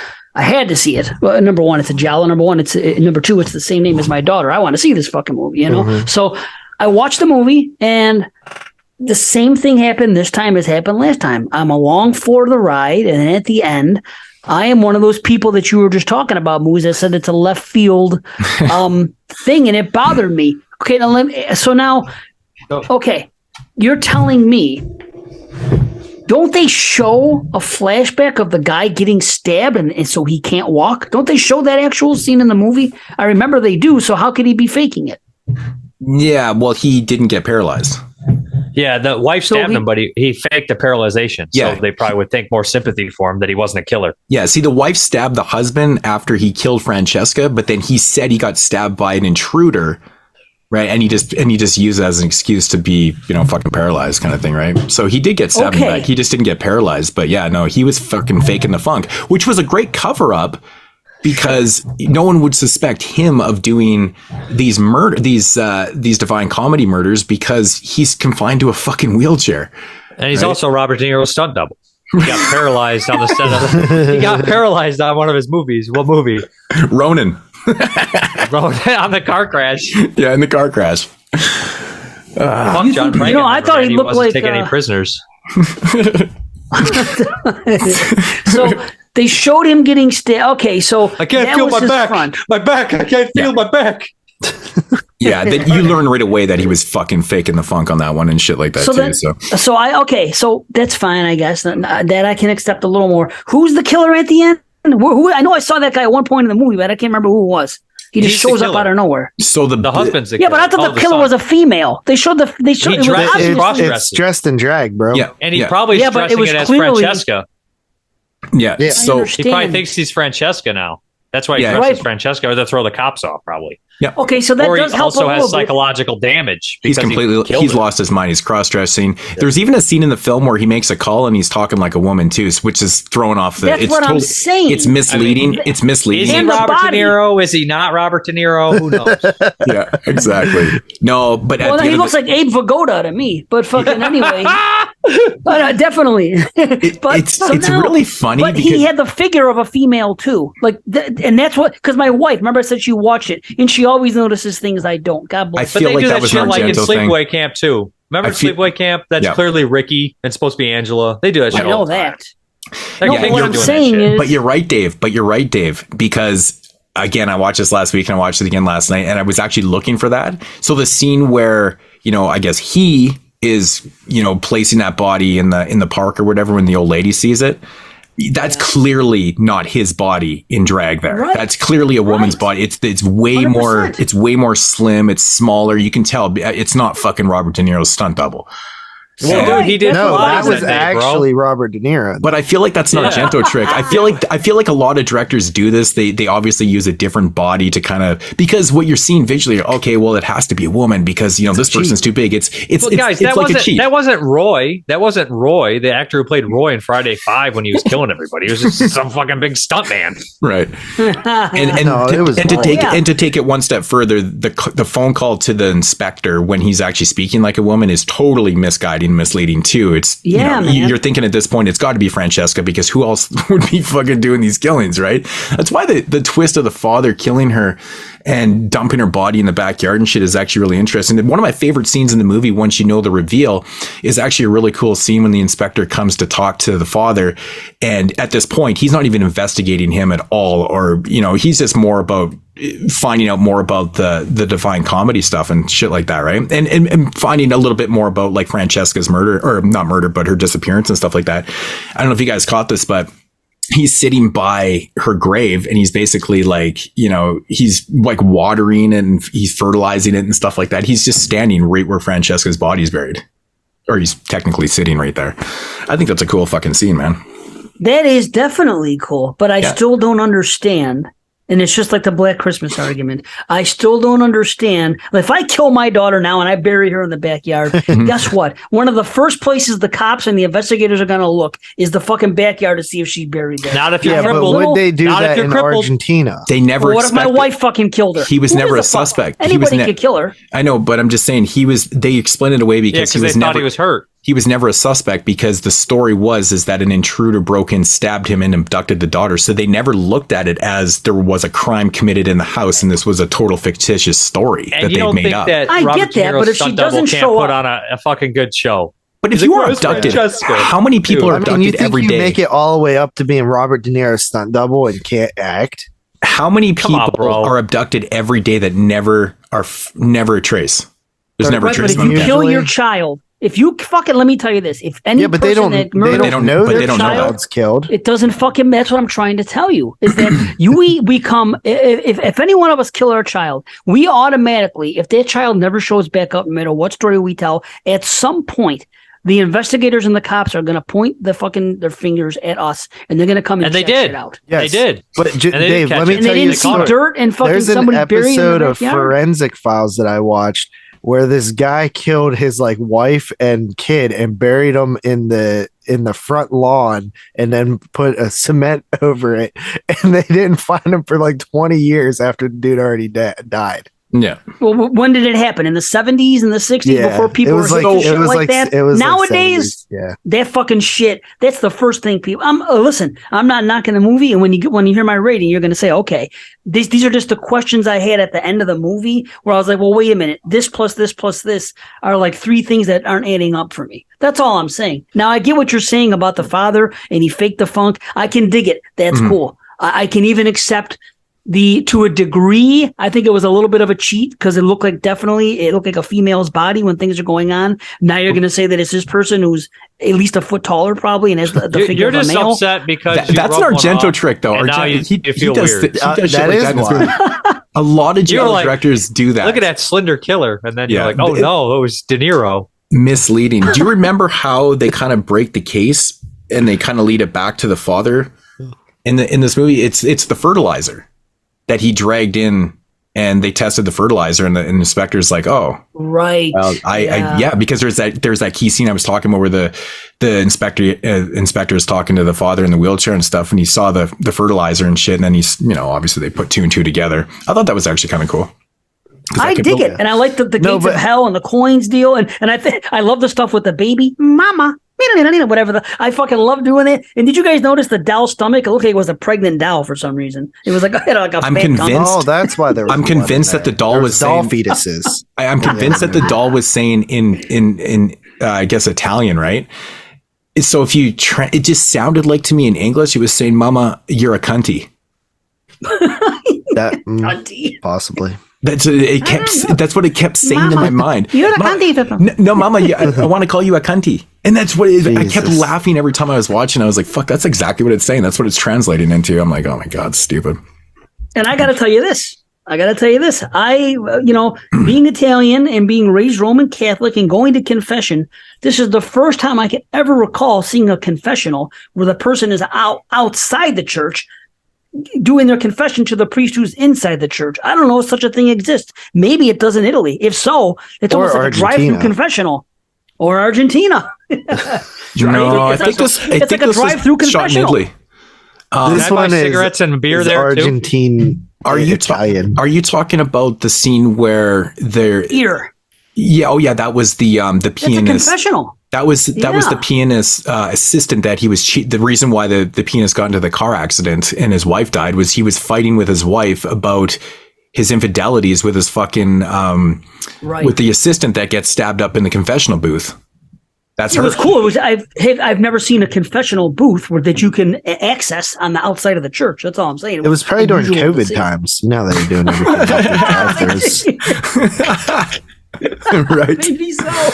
That's fucking hilarious. I want to look into that. Like on a serious note, if there is such thing as a confessional that you could go to while still on the outside of the church premises. It's weird. That's all. Mm-hmm. They're usually inside. Well, I think maybe some people are afraid they'll like burst into a ball of flames, so they have to keep a little distance. Let me ask you something, Parker. You know the scene where the investigator sees Francesca's body in the bed after the mom digs her up? That's cool. Do you think that is a shout out straight out to Black Sabbath and the old lady in the bed? Oh, I was actually it looks more necromantic. And I've never even seen Black Sabbath, but that's the first thing I thought of. You've probably seen that clip before. I have seen that clip a bunch of times. But just similar. Like this one's obviously like more like decrepit and fucking rotten and shit like that. But I think though the movie Caveat, the face in that looked exactly like the lady in Black Sabbath. Right. And that was, I think it was intended. But I think I thought this corpse looked kind of cheap. I actually liked the way it looked too. I was like, but instantly, I remember the very first time I watched it, I was like, oh, that's a shout out to Black Sabbath. Like instantly. But these guys probably knowing them. Yeah. Because think about it. Everything they do is either Argento or fucking Bava. Yeah, exactly. And that makes complete sense. I know the first one I know is like super heavily Argento Bava influence. So, I mean, it makes sense to have them all in there, but. I mean, if it's an Italian movie, it's influenced by Bava because Fulci and Argento are directly influenced by it. If you watch Kill Baby Kill, you just watch it and you're like, oh, I can see like just Bava. I mean, you see Argento and Fulci just lifting from Kill Baby Kill, like the whole movie. Yeah, it's probably one of the most underrated Bava movies. It's pretty good. I love it. Great. I love it. So, okay, what's the movie? Is it Who Saw Her Die? Is it Who Saw Her Die? Who Saw Her Die is the priest killer who's not really a priest, right? Yeah, no, but the song is that the film where they keep playing Frere Jacques like over and over again in the fucking movie, and it's like so repetitive. It's a child killer movie. I think you're probably right because they don't torture a duckling, and there's another killer one where kids get killed. Yeah, what have you done to Solange teenagers? Yeah, you hear that in this movie too, and I was like instantly, it's that movie again. It's that movie. Fuck. I feel like Argento uses a lot of like child, almost like singing in the background of his movies as well. It's because it's creepy, man. Common. It's very like, creepy. It is. Poltergeist as well. It's a classic trope. You know what I think actually, like you don't really look at these movies as being like ultimately like mean spirited and shit, but when you think about like the old lady who was the witness to the, I guess not the murder, but the dragging of the dead body in the park when she gets killed. You guys remember it? She gets killed with the fucking hot iron in the face. Well, the funny thing realistic about looking. I love that. She fucking gets bludgeoned, dude, and she like did nothing. She was just a witness. I was like, holy fuck. She was tied in later. They found she was a criminal too, because all the people have a criminal record that die. Yeah, but she was also the reason why because at first they were like, oh, she doesn't have a record. Yeah, and then they tied that in. But like, I think she was killed because she literally was a witness, kind of thing. But so she's old. That's a crime enough. You ever seen him drive? that is true. That is true. Oh man, yeah. I really like the scene with the pianist though. Like when he basically slides his throat. I like the way that whole scene is shot. He uses like the overhead shots and stuff like that, and it's got a really nice kind of build up to it. Great score, good shit. There's one scene in this film. Just like in the previous film, I really don't fucking understand. Do you guys remember the dream sequence with the father?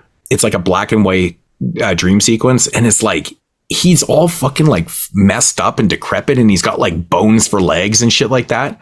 That was weird. it's a weird scene because I can't ever make any sense of it. Like it comes out of left field. Like it's literally a dream sequence. You guys know how I feel about random dream sequences, man. It drives me fucking up the wall. But I can't stop thinking about this one because I'm like, is it just another case of doing like a weird fucking thing in the middle of a movie and just you can't make any literal sense out of it?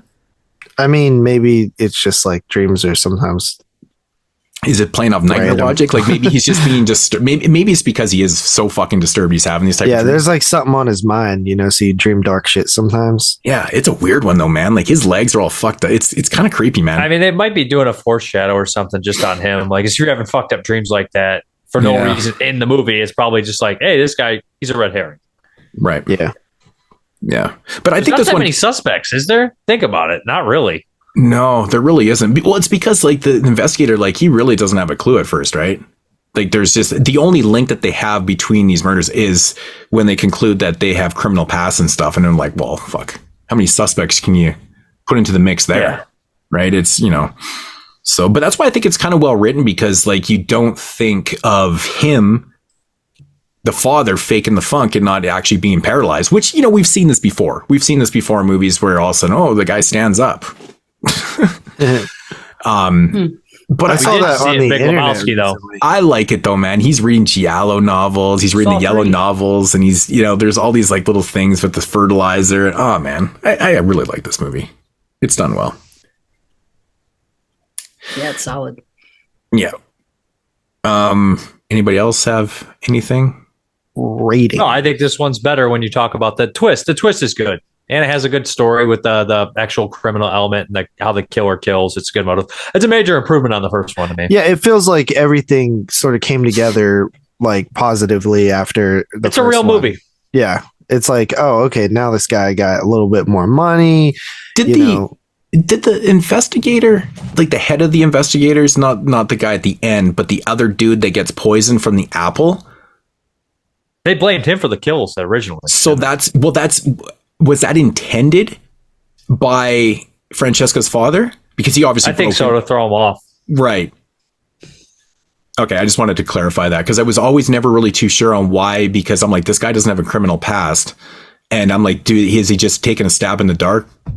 No pun intended. I guess he doesn't really stab anybody, but he was taking a blade in the dark. Yeah. But I'm just like, man, he broke into an investigator's office, poisoned the apple and shit like that. And I mean, I guess it's kind of genius. Like, that's why you should never eat fruit. Forbidden fruit. That plays into it. That plays into the religious aspect. Exactly. The forbidden fruit, man. So this is a good movie, man. There was a reason. It did make my top 10 in 2000. Was it 15? 16. 16 was your like number probably 9. 15, but here it was 16. We got released here. Made in 15, but yeah. So it would have been for 16. Yeah. So it's funny because if we had done a 2015 top 10 list like right now, this movie would be 2015 because it would never make a chance. 2015 has like 30 fucking 10 out of 10s. It's insane. I know. Like 15 to like 19 is like great stuff. Crazy years, man. Like I remember having problems. Like some of those years, I even extended my list to top 30s. I did a top 50 for 2015. It was fucking nuts how many movies I loved. It's just crazy. Yeah. Okay, well, I guess that was weird. I went first in the first one, so it's me. GP? Well, I just want to say that I pretty much agree with you both. Fucking idiot. Both of you three. Both of you three. But no, yeah, I like this one. I've seen this one before, back in 2016 when I guess everybody was watching it. I always wanted to revisit it. I think it holds up pretty well. Looks good. Feels honestly, this is a good example of one that if like Dave's wife saw it, would think that this was made in like the yesteryear, not like a modern movie, which is always cool that when you act, because I always feel like people never really get down that aesthetic except for sometimes with like WNUF and stuff, but this one feels pretty good. I give it a 7 out of 10. Parker? I agree with Moodz. Pretty much everything Moodz said. No, I'm at a 7 too. Wow, man, I'm like way high. Man, okay. I Dave I didn't even rate some of the good Giallos, like the classic ones, that high. I really like what I like. Oh yeah, me and sometimes I'm Moodz like, was that's coming good. in higher than you on a lot of those. Yeah.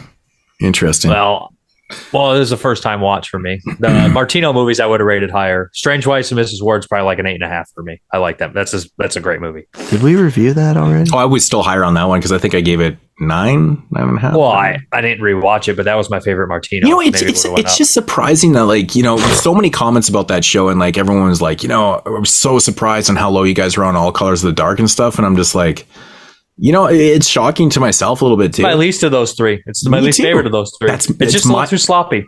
It is, and everyone's like, well, and I think that was my least favorite of those three too. Someone even commented like, well, you know, it's all psychedelic and it's this and that. I'm like, yeah, I'm like, I get where you're coming from, but the core narrative is still the better version of that movie. Yeah, exactly. But it's still sloppy as hell. It really is. Yeah, but are they even looking at Edwidge in the other movie? No. See, that's the problem. Yeah. All right, Mr. Z. 7.5. Damn. Brought me up a little bit. I was 7 Dave last Z's time I saw it. in- Yeah. Coming in bigger than me. Yeah, it's funny because I like this movie actually quite a bit more than Deep Sleep, but I feel like and I gave that one a really high rating. This is ridiculous. What do I do? Change your deep sleep rating. I should actually drop it down to an 8. I'm going to come in at a 9 out of 10 on this one. I think that's probably what I gave That's it in the first what place. you gave it. Yep. Yeah. That is So what you gave I it. feel like 9 is really good. And again, you know, aesthetic wise and stuff, and you're, you know, going back to like the actual look of it and stuff, you're right. There isn't a lot of people that do this retro look properly. Most people that try to do a retro look just basically use the old film filter. scratch. Yeah. They use that filter and stuff, but this one is shot and everything looks old, and obviously it's color graded down and stuff, but it's just done well. And that's what matters. So, all right. So that is Francesca from 2015. All right. So moving into the third and final film here on Luciano Onetti from 2018, Abrakadabra. Alakazam. Yeah. All right. Is this everyone? Dave, you'd never seen this one before, Mr. Z? No, I've wanted to see it for years, and there was no release. I remember the year it came out, I was looking all over the place, and I couldn't find a release for it. So, yeah, I'm glad I finally got to. It does have a Blu-ray now. Yeah, the Blu-ray. Yeah, back then it didn't, though. I remember like the year it came out, looking for it, because I liked this movie, Francesca, of course, and then I was like, I'm a sucker for magic being involved in horror, because I think it's there's not enough of it, and the Boy, you would really like Leprechaun 3. Do you like Wizard of Gore? I liked it more than you guys, but I don't love it. But you know, There's one moment in this film that reminds me of Wizard of Gore. There's definitely one scene in this film that instantly. Did it make you shiver? Like, oh, yeah, a little bit. Yeah, it's just such an awkward scene because once you get Was the it the reveal scene where they used every goddamn fucking thing they shot, no matter how poor quality it was? Was that the scene that reminded you of it? Wait, this movie didn't have that. Yeah. So, yeah, Abrakadabra, man. Actually, you know what, Dave? It actually did have a release when it came out. It did have an Italian, either a DVD or Blu-ray with the year it came out. Most people. Oh, but not for here. No. It didn't have a region one. Because I remember when this movie first came out before Cauldron released it. I think Tom Horsball, he had like an import, and it was like an Italian. Yeah, he does DVD. that a lot. He finds those like it was just like a nice digibook thing. Yeah. So sometimes but it's an untouched. What, Dave? I was going to say sometimes it's too expensive to do that. Yeah, it's always too expensive to do that for me. That's why I don't really import like ever.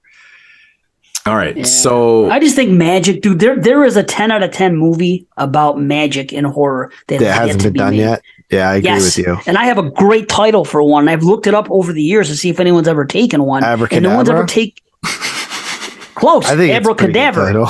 Abracadabra. Much fucking better. Now, see, to me, that sounds like something that you would not like. Isn't Abracadabra the name of people like stupid shit? Crypt episode? That's Abracadabra. That is the episode. I've been saying it for years. It's a great title.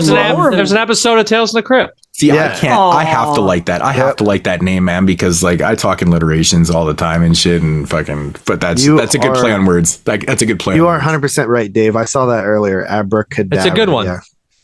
No, I didn't know someone else because I've looked it up many times. Oh, I'm surprised that the magic theme hasn't been used more in horror films. Like, really, man. right? You think that it would be used more. Weird. Well, Lord of Illusions is a great one. There's some magic there. It's better than Wizard of Gore. I'll tell you that. Yeah, Lord of Illusions is a great movie. It is legit a great movie. It's all about magic.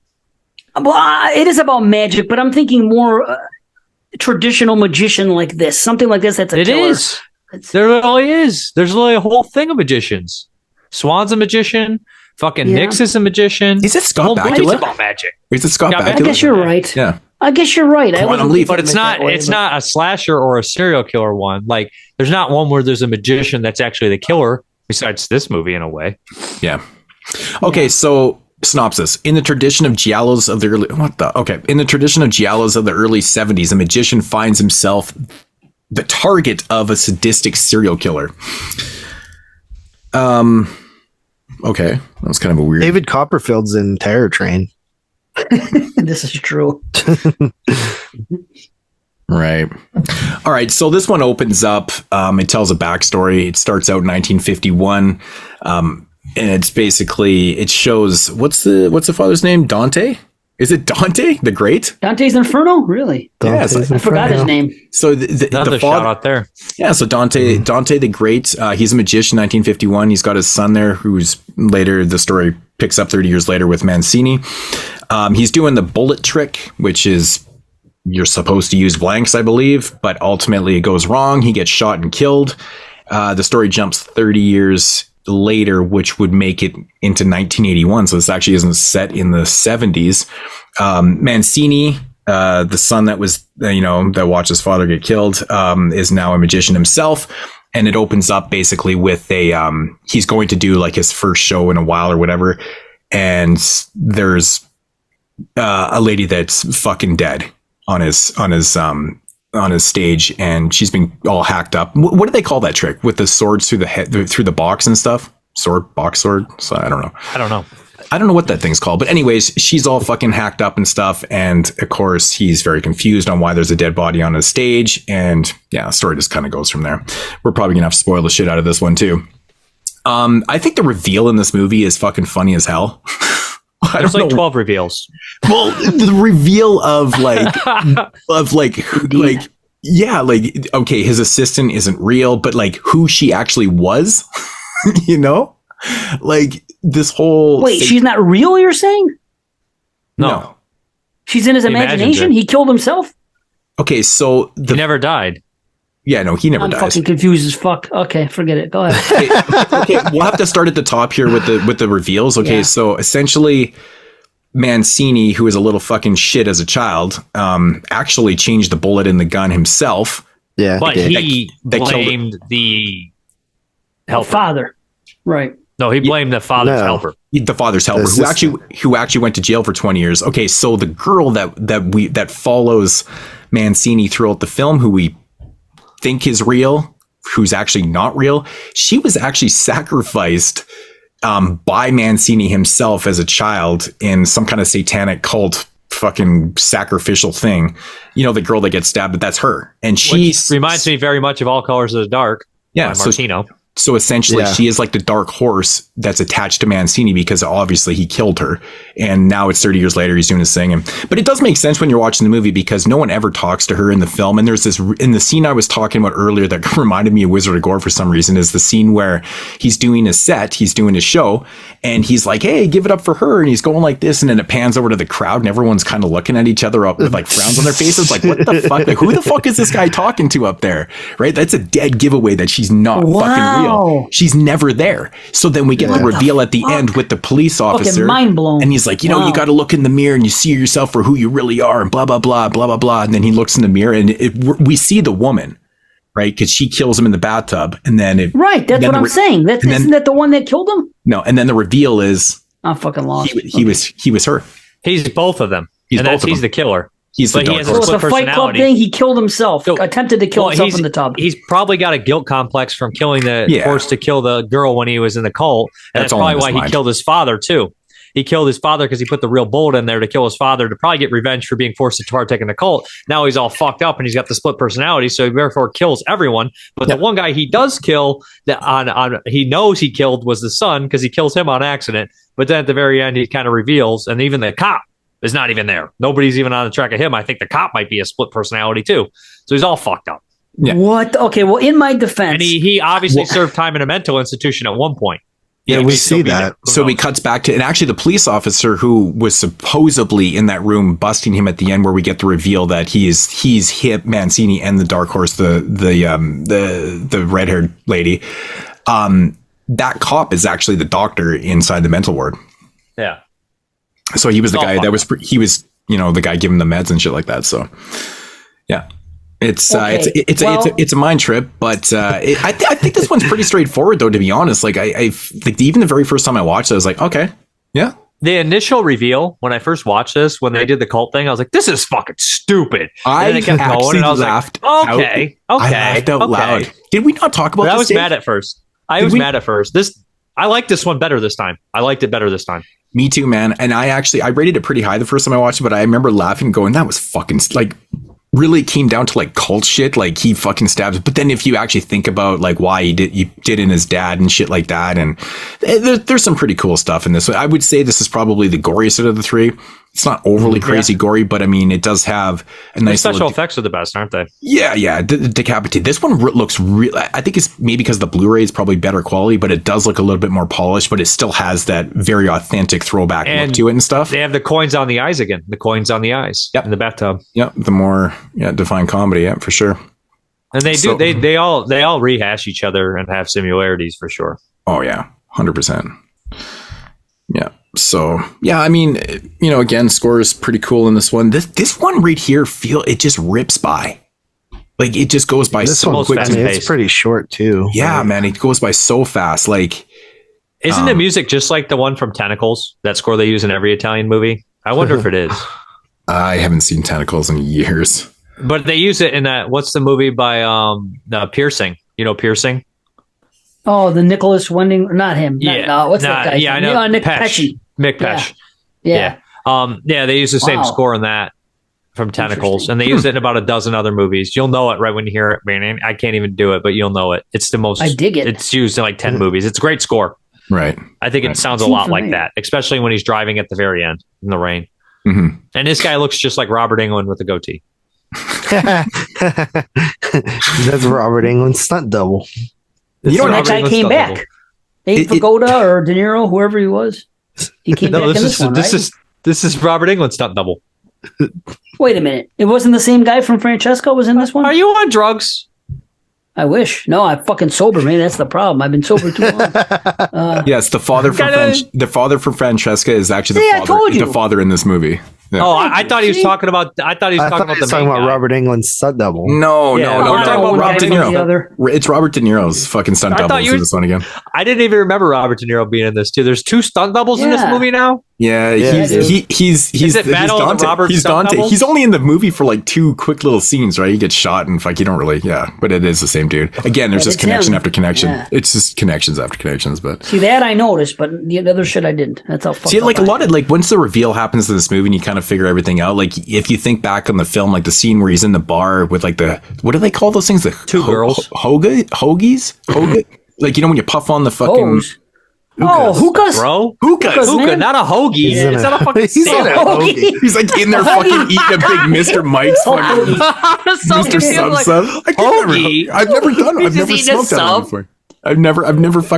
I'll tell you what. Oh, hookah. It's great to smoke a hookah bar, right? Yeah, it's great to smoke a hookah and then eat a hoagie after you're done. Right. So then it makes then get a couple of hoes. It makes it pretty goofy, actually. Like when you get the reveal and shit, like that threesome. It's kind of. So there wasn't a threesome. Well, I guess there kind of was not a physical, not a physical threesome, not a physical threesome. Unbelievable! It was a metaphysical threesome. This is a David Cronenberg movie.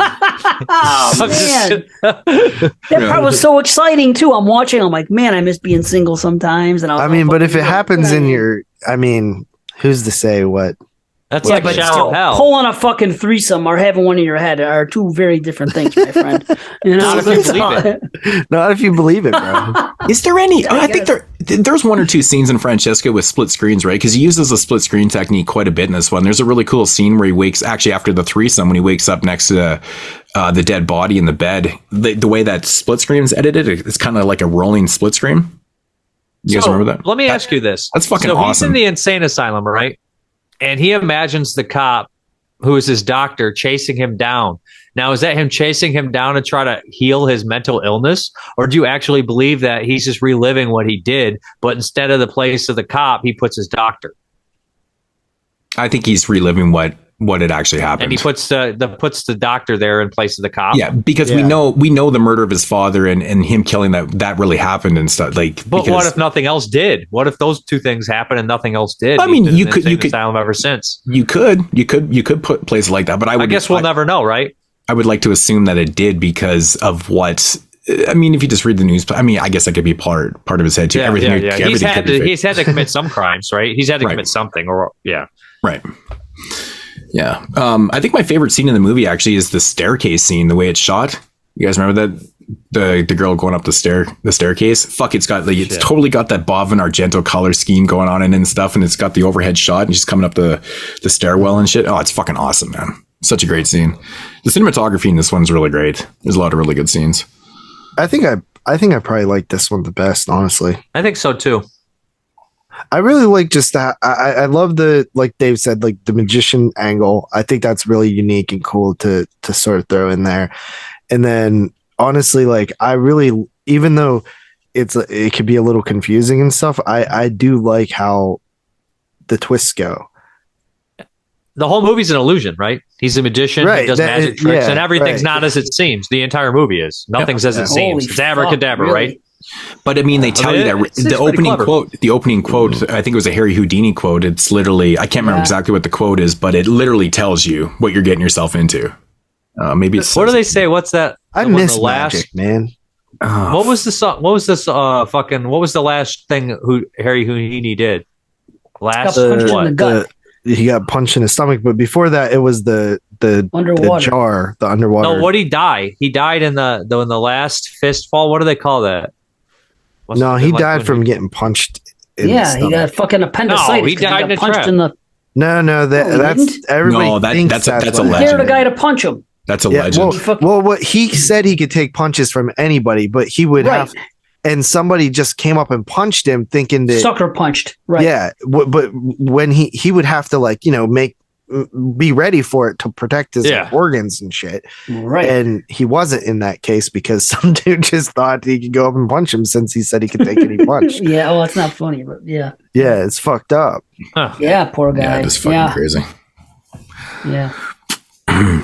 Wow, I got to watch this. I enjoyed the movie, and then there was a point in the movie, like for 15 minutes, where I checked out a little bit, where nobody was being killed, and I something happened, and I checked up. But in my defense, I literally watched this movie where when there was 1 minute left in the movie. It was 1 minute before we had to be recording here. So I rushed it today. Well, because remember, I sent a text last night. I didn't even know if we were going to record. But I still watched Francesca last night. Then I came home from physical therapy today. I just had enough time to watch the other two movies before 4 o'clock. So I put them in. So by the time the last 10 minutes of Abrakadabra are going on, I can't pause it because I want to see the whole thing by listening to it in some cases. So I'm going up the stairs, down the stairs, turning the computer on, going back upstairs, launching Skype, unlaunching Skype. I was doing all this stuff. and I didn't.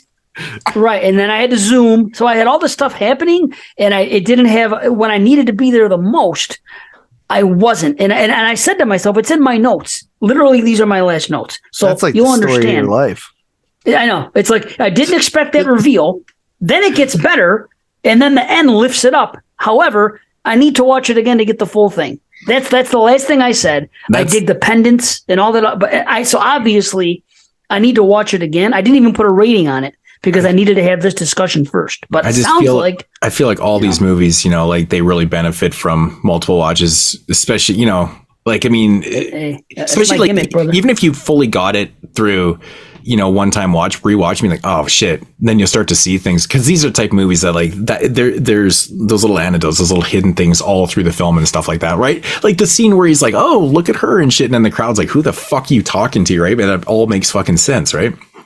I do find it funny that he didn't know he was killing all those people because he had the split personality, but he actively did kill the one guy on accident.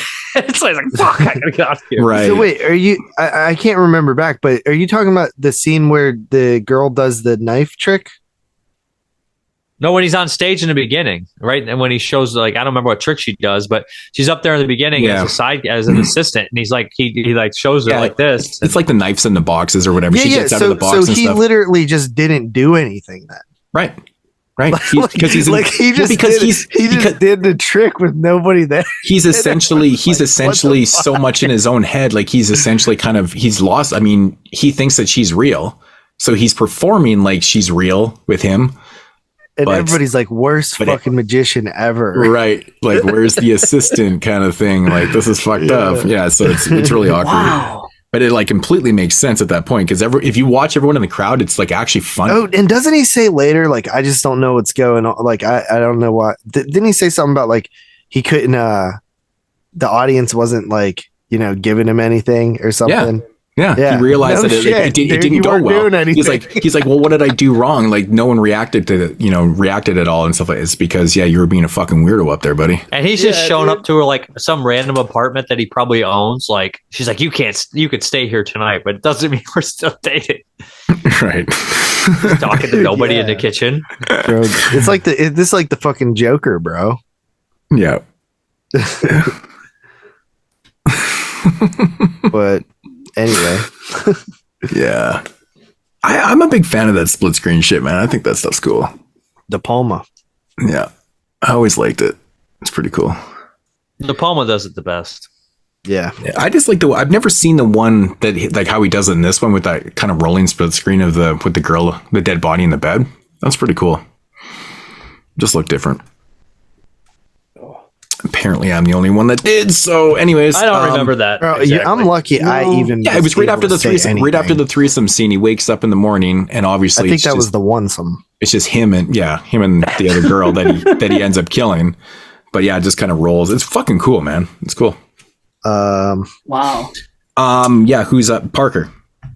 Oh, I'm up. Yep. I'm torn between a 7 and a 7.5. I would give it a 7. I think I do like it though. Mm-hmm. I think it's the best of the three. I think it's the most improved. I think the director gets better every time. Do not know what the fuck happened with What the Waters Left Behind. It must have had somebody tripped on that one. Yeah. I haven't seen it yet. It's a bad movie, man. Dude, don't, please. Shit. Maybe he just was making something that he didn't want to make or something. I don't know, man. It would make you think less of his other films. All right. Who's that? Dave Z. I absolutely have to watch it again, but I still enjoyed what I saw, and this discussion is enough to be able to say that I'll give it a 7. I can't go higher than that right now, but the second watch could probably go higher. So yeah, 7 out of 10 for me. I'm gonna stick. I think I originally gave it an 8, so I'm gonna give it an 8. Still, I think it's pretty solid. Yeah. For me, I'm also at a 7 on this one. I think that this one was probably the most interesting for me. Whereas like the first film, I thought it was cool, but I wasn't like super invested in it. The second film I'd seen before, so obviously I wasn't like super, I didn't think it was like, I've obviously seen it before, but this one thought was the coolest. Go figure that I'd be like the artsy fartsy dude, right? I like that. Like the first one, the experimental film. I mean, not the most, but I really enjoy it though. I really enjoy it, especially after multiple watches, man. I think it's like the whole Dave Z thing. You're looking for shit, but I do that all the time. Like if I'm rewatching a film and I know there's lots of shit in the backgrounds and stuff, like I'll be pointing out like posters and books on tables and fucking this and that.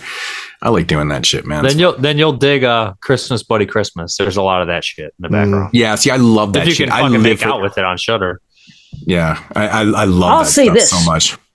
I'll say this about Christmas Bloody Christmas and Terrifier. I would love to see the gore that they use in both of those movies but implemented in a traditional type slasher with kids going to an isolated place, getting bumped off one by one, or in a modern day Giallo, if one of these guys can do one like that, that's where they would benefit the most from. Could you imagine a modern day Giallo that had gore like Terrifier 2? Why not? Oh my god! It's just like this Tenebrae investigative had movie. some amazing gore, dude. Tenebrae Yeah. had the best. When that arm gets hacked off, it's like, oh my god. I mean, honestly, Tenebrae is actually one of the more gorier Giallos out there. It made the video nasties list, bro. Yeah, it really is. Also, it Moodz. If you like these movies, maybe check out Terrified. That's another Argentinian horror film that's pretty good. Moodz You've never seen Terrified? You're such a fucking dick. You know that? Fuck you. Okay, my explanation didn't even fucking do it. Went in one ear and out the fucking other. This motherfucker. I knew I was going to catch shit on this, man. Fucking breaking my asshole. Breaking my asshole. Fuck, that's it. You know what? I'm so fucking glad that we already have next year all planned out, so we're not going to have any of these missteps or blunders. Fuck this. Dark Dude, you know Horse what's is so next year, you know right? what's so stupid about this too is I remember when you mentioned, like, when you picked this guy, I looked because every year I always look the person up just to make sure they're Italian, because Jeremy tried to put in some like French fucking dude one year or something, and like none of the movies were even made in Italy. Yeah. But anyway, and I looked and I was like, okay, he checks out. And I don't know what I looked at, but apparently I thought it was like, Well, I mean, look at the name, worked. look at the covers, right away, it just screams Italy. Right. Really does. Are we doing the next week? Are we doing the Christmas show recording or the week after? Yeah, next week. So it'll be Okay, posted cool, on the cool. 23rd is the Friday. So just in time for Christmas. I think the Friday would be, or it'll be early for Patreoners. Yep. But yeah, I think the Friday is for everybody will be on the 23rd. So yeah, Easy so next week watches too. Yeah, so we got Easy Elves. Honestly, I haven't watched Elves in years. It's been This will be the fourth fucking time I've seen Elves in like 4 years, guys. Yeah, I don't think I've watched it in 15 years. I don't know when the last time I watched it. If I watch this movie one more time, it's going to give me cancer from all the fucking smoking that fucking Dan Haggerty does. oh yeah, man. And then The we're whole watching. movie's just riddled with cigarette smoke, man. It smells like fucking my mom's car in fucking 1994. Yep, absolutely. So The we've whole got, movie is meant to be freaking watched while smoking weed. That I is. know. Yeah, Oh, I never That's seen the only Day of way the to Beast. watch that fucking movie. This doesn't happen. It's hilarious though. This doesn't happen too often. So the Elves is an 80s film. Day of the Beast. Try to get that right this time. It's from 96, I believe it came out in. 95. 95, yeah, something like that. I don't have it written. I just have it in my notes here. And then Christmas Bloody Christmas, which is modern. So that's kind of interesting. We're covering 3 different decades. Yep. Sweet. So that's kind of And- interesting. Yeah. Day of the Beast is clearly the best movie of the time. It's so much fuck. I love I mean, it. It's so much funny. That's debatable, but It's one of those fucking foreign Bro. films that's like meant to be funny. That's actually like it makes me laugh through the whole movie. Alex yeah. DeLay The jokes hit is for me. like a master filmmaker. Yeah, yeah. it's And Dan Haggerty is like a master actor. You're right, he is. You ever guys ever see The Chilling? Chilling. The with Chilling Linda Blair. Dan Haggerty? Yeah, that movie's so bad. Yeah. Do you remember at the end, Moodz, when the zombie's in the limo and it looks at the camera? Oh my god, yes. 5 stars, bro. It's so bad. Dude, man, I haven't watched that movie in so long. Dude, it's another one of those like very 1989. subpar fucking Linda Blair movies. It's a definition lot of of them. subpar. If we Yeah. had one word definition of The Chilling, it'd be subpar. The bodies at a cryogenic center are defrosted by accident and turned into cannibalistic zombies. Cannibalistic zombies. I'm actually quite Just say surprised fucking that zombies. movie- They're dead. I'm surprised that movie doesn't have a Blu-ray or any other better release because it's just a It has street a show, DVD. right? Yeah, That it's is just a street that show. screams. Subpar- I feel like that's a Vinegar Syndrome all day. No, Yeah. Moodz two-word review. Subpar scenario. Right, exactly. Dan Haggerty. What a Dan fucking Haggerty should be G. in every movie. He's Yeah. my favorite part of Elves. Oh, yeah. Smoking cigarettes, chain smoking, Santa Claus. Oh man, I'd rewatched Don't Open Till Christmas the other night again. Man, that movie is just such a mess, and I love it. It's so much fun. Edward Purdom half directed it, and then they were like, "You can't direct this movie. You're clearly too drunk." Yeah, Can I still be in it? I guess. It's fun, man. It's fun. Yeah. Well, I mean, maybe there might actually be 3 pretty legit Christmas movies this year. I guess Well, I mean, Elvis is sort of. No, I meant somebody 2022 movies. I'm saying, Violent Night isn't necessarily. I'll give you 2. But it's fun. The Leech. And Christmas Bloody Christmas, right? I mean, ones we just did. Yeah. They're good. Violent Night is great, although not horror. It is so Well, fun. I'm going to watch it anyway. Oh, one last thing before we get out of here, though. Dave Z, come on, dude. Watch Home Alone 2, you fucking prick. Motherfucker, I just talked about it. No. Stop. I can't believe you brought this up. I talked about it. Listen to me. I talked about it yesterday on fucking Exploding Heads when we recorded. I happened to be somewhere recently, and it was on. There was 2 channels, and all they had was TV. And one channel was Home Alone 2, other channel was Edward Scissorhands. I went back and forth, and I was kind of digging Home Alone a little bit more, so I stuck with it. And let me tell you, I was 100% right to fucking skip it all these years. Oh, fuck off. It jumped the shark in every fucking way from part 1. They turned fucking Pesci and the other guy into fucking the Three Stooges. They were nowhere near. It was like a Nightmare 4 scenario. Okay, that is the most ridiculous over fucking exaggeration I've heard. I'm not even hearing this right now. You know why? Because I've said this for years and years and years. I'm not going to say listen for dummies. I'll give you examples. This right here, Dave, is ridiculous because if you didn't watch 100% of the movie, your opinion is void. Oh, you're back and forth on it. You missed shit. Whoa! I watched the last fucking hour of it. Okay, so all the serious stuff, which all it has the same heart as the first one, bro. It's the same movie, but it was stupid. No, dude, I watched them back to back the other night. Pesci was never going rack. They made a cartoon. Yes, he was when he burns his fucking hand. And dude, the entire fucking movie. And then there was the best part, which could have worked when he was going to do the paint can trick the second time, and they go, no, we're going to pretend to get hit and do this and that, and it would have been great. Then for no reason, like he would have known they were playing that trick on him. He takes that thing and throws it down. That's so fucking idiotic. Kevin's smarter than them. Are you fucking? There'll be no way for him to tell. It's stupid. It's fucking Dave. I'm going to tell you, it's written by fucking 6-year-olds. You built this movie up in your head, hating it for 20 years, and then I wanted to like it, dude. No, he wanted to fucking hate it, bro. I never want to hate anything I watch. I've never heard anyone care so much about Home Alone 2's accuracy. You know why? Because it jumped the shark too bad. Because part 1 is a classic. The exact same fucking movie. It's called Home Alone 2. And then at the end, it was so fucking contrived. Jumped the shark. Yeah, it has a lot of the same gags, but and that's what makes it very on par with the first one. But they cranked it to 11. It's like Nightmare 3 compared to Nightmare 4. It's the Everything sequel. they did that was good in part 3. No, dude, they made fucking Pesci and the other dude like the Three Stooges. They were not that bad. Fucking Stern, bro. Okay. They are the Three Stooges. I didn't even know who Daniel Stern Bandits. is. So that's fine. How do you not know who Daniel Stern is? You do realize it's slapstick, right? Like you do realize he was the star of certain movies. He was the star of certain movies like Chud. You do realize Daniel Stern's in over 100 movies. Like he was in Shudder. He's in Diner. He's in Very Bad He fucking Things. is the narrator for Wonder Years. He's in. I saw Chud once. Yeah, he's in Little Monsters. Never saw it. That's right. He's a Little Monster, and he was a Little Monster. How do you not know who Daniel Stern is? His connection with Wonder Years. Dude, Daniel Stern is probably like top 50 favorite actors of mine.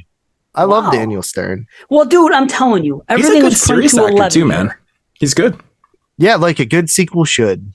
No, a good sequel should improve on the original. All right. Wait, listeners. What's better, Home Alone 1 or 2? Yeah, leave your comments down below. I like 2 more. No, why would they be biased? 1 is an actual fucking decent. Dude, they're both Home Alone 1 and 2 classics. are both 5-star movies. All day. Part 1 is a solid fucking holiday flick. I'll give you that. I used to watch it when I was young. Part 2, like I said, they cranked it to 11. Same movie, but it was too much. They're both so fun, dude. And it literally is so beat for beat. Like he meets the old pigeon lady in this one instead of the salt man from the first one. If he were to complain and say it's the same movie, if he said this is the same fucking movie and I hate it because it's the same, I'd be okay. But now it's jumping the shark and it's like barely a little bit over the top.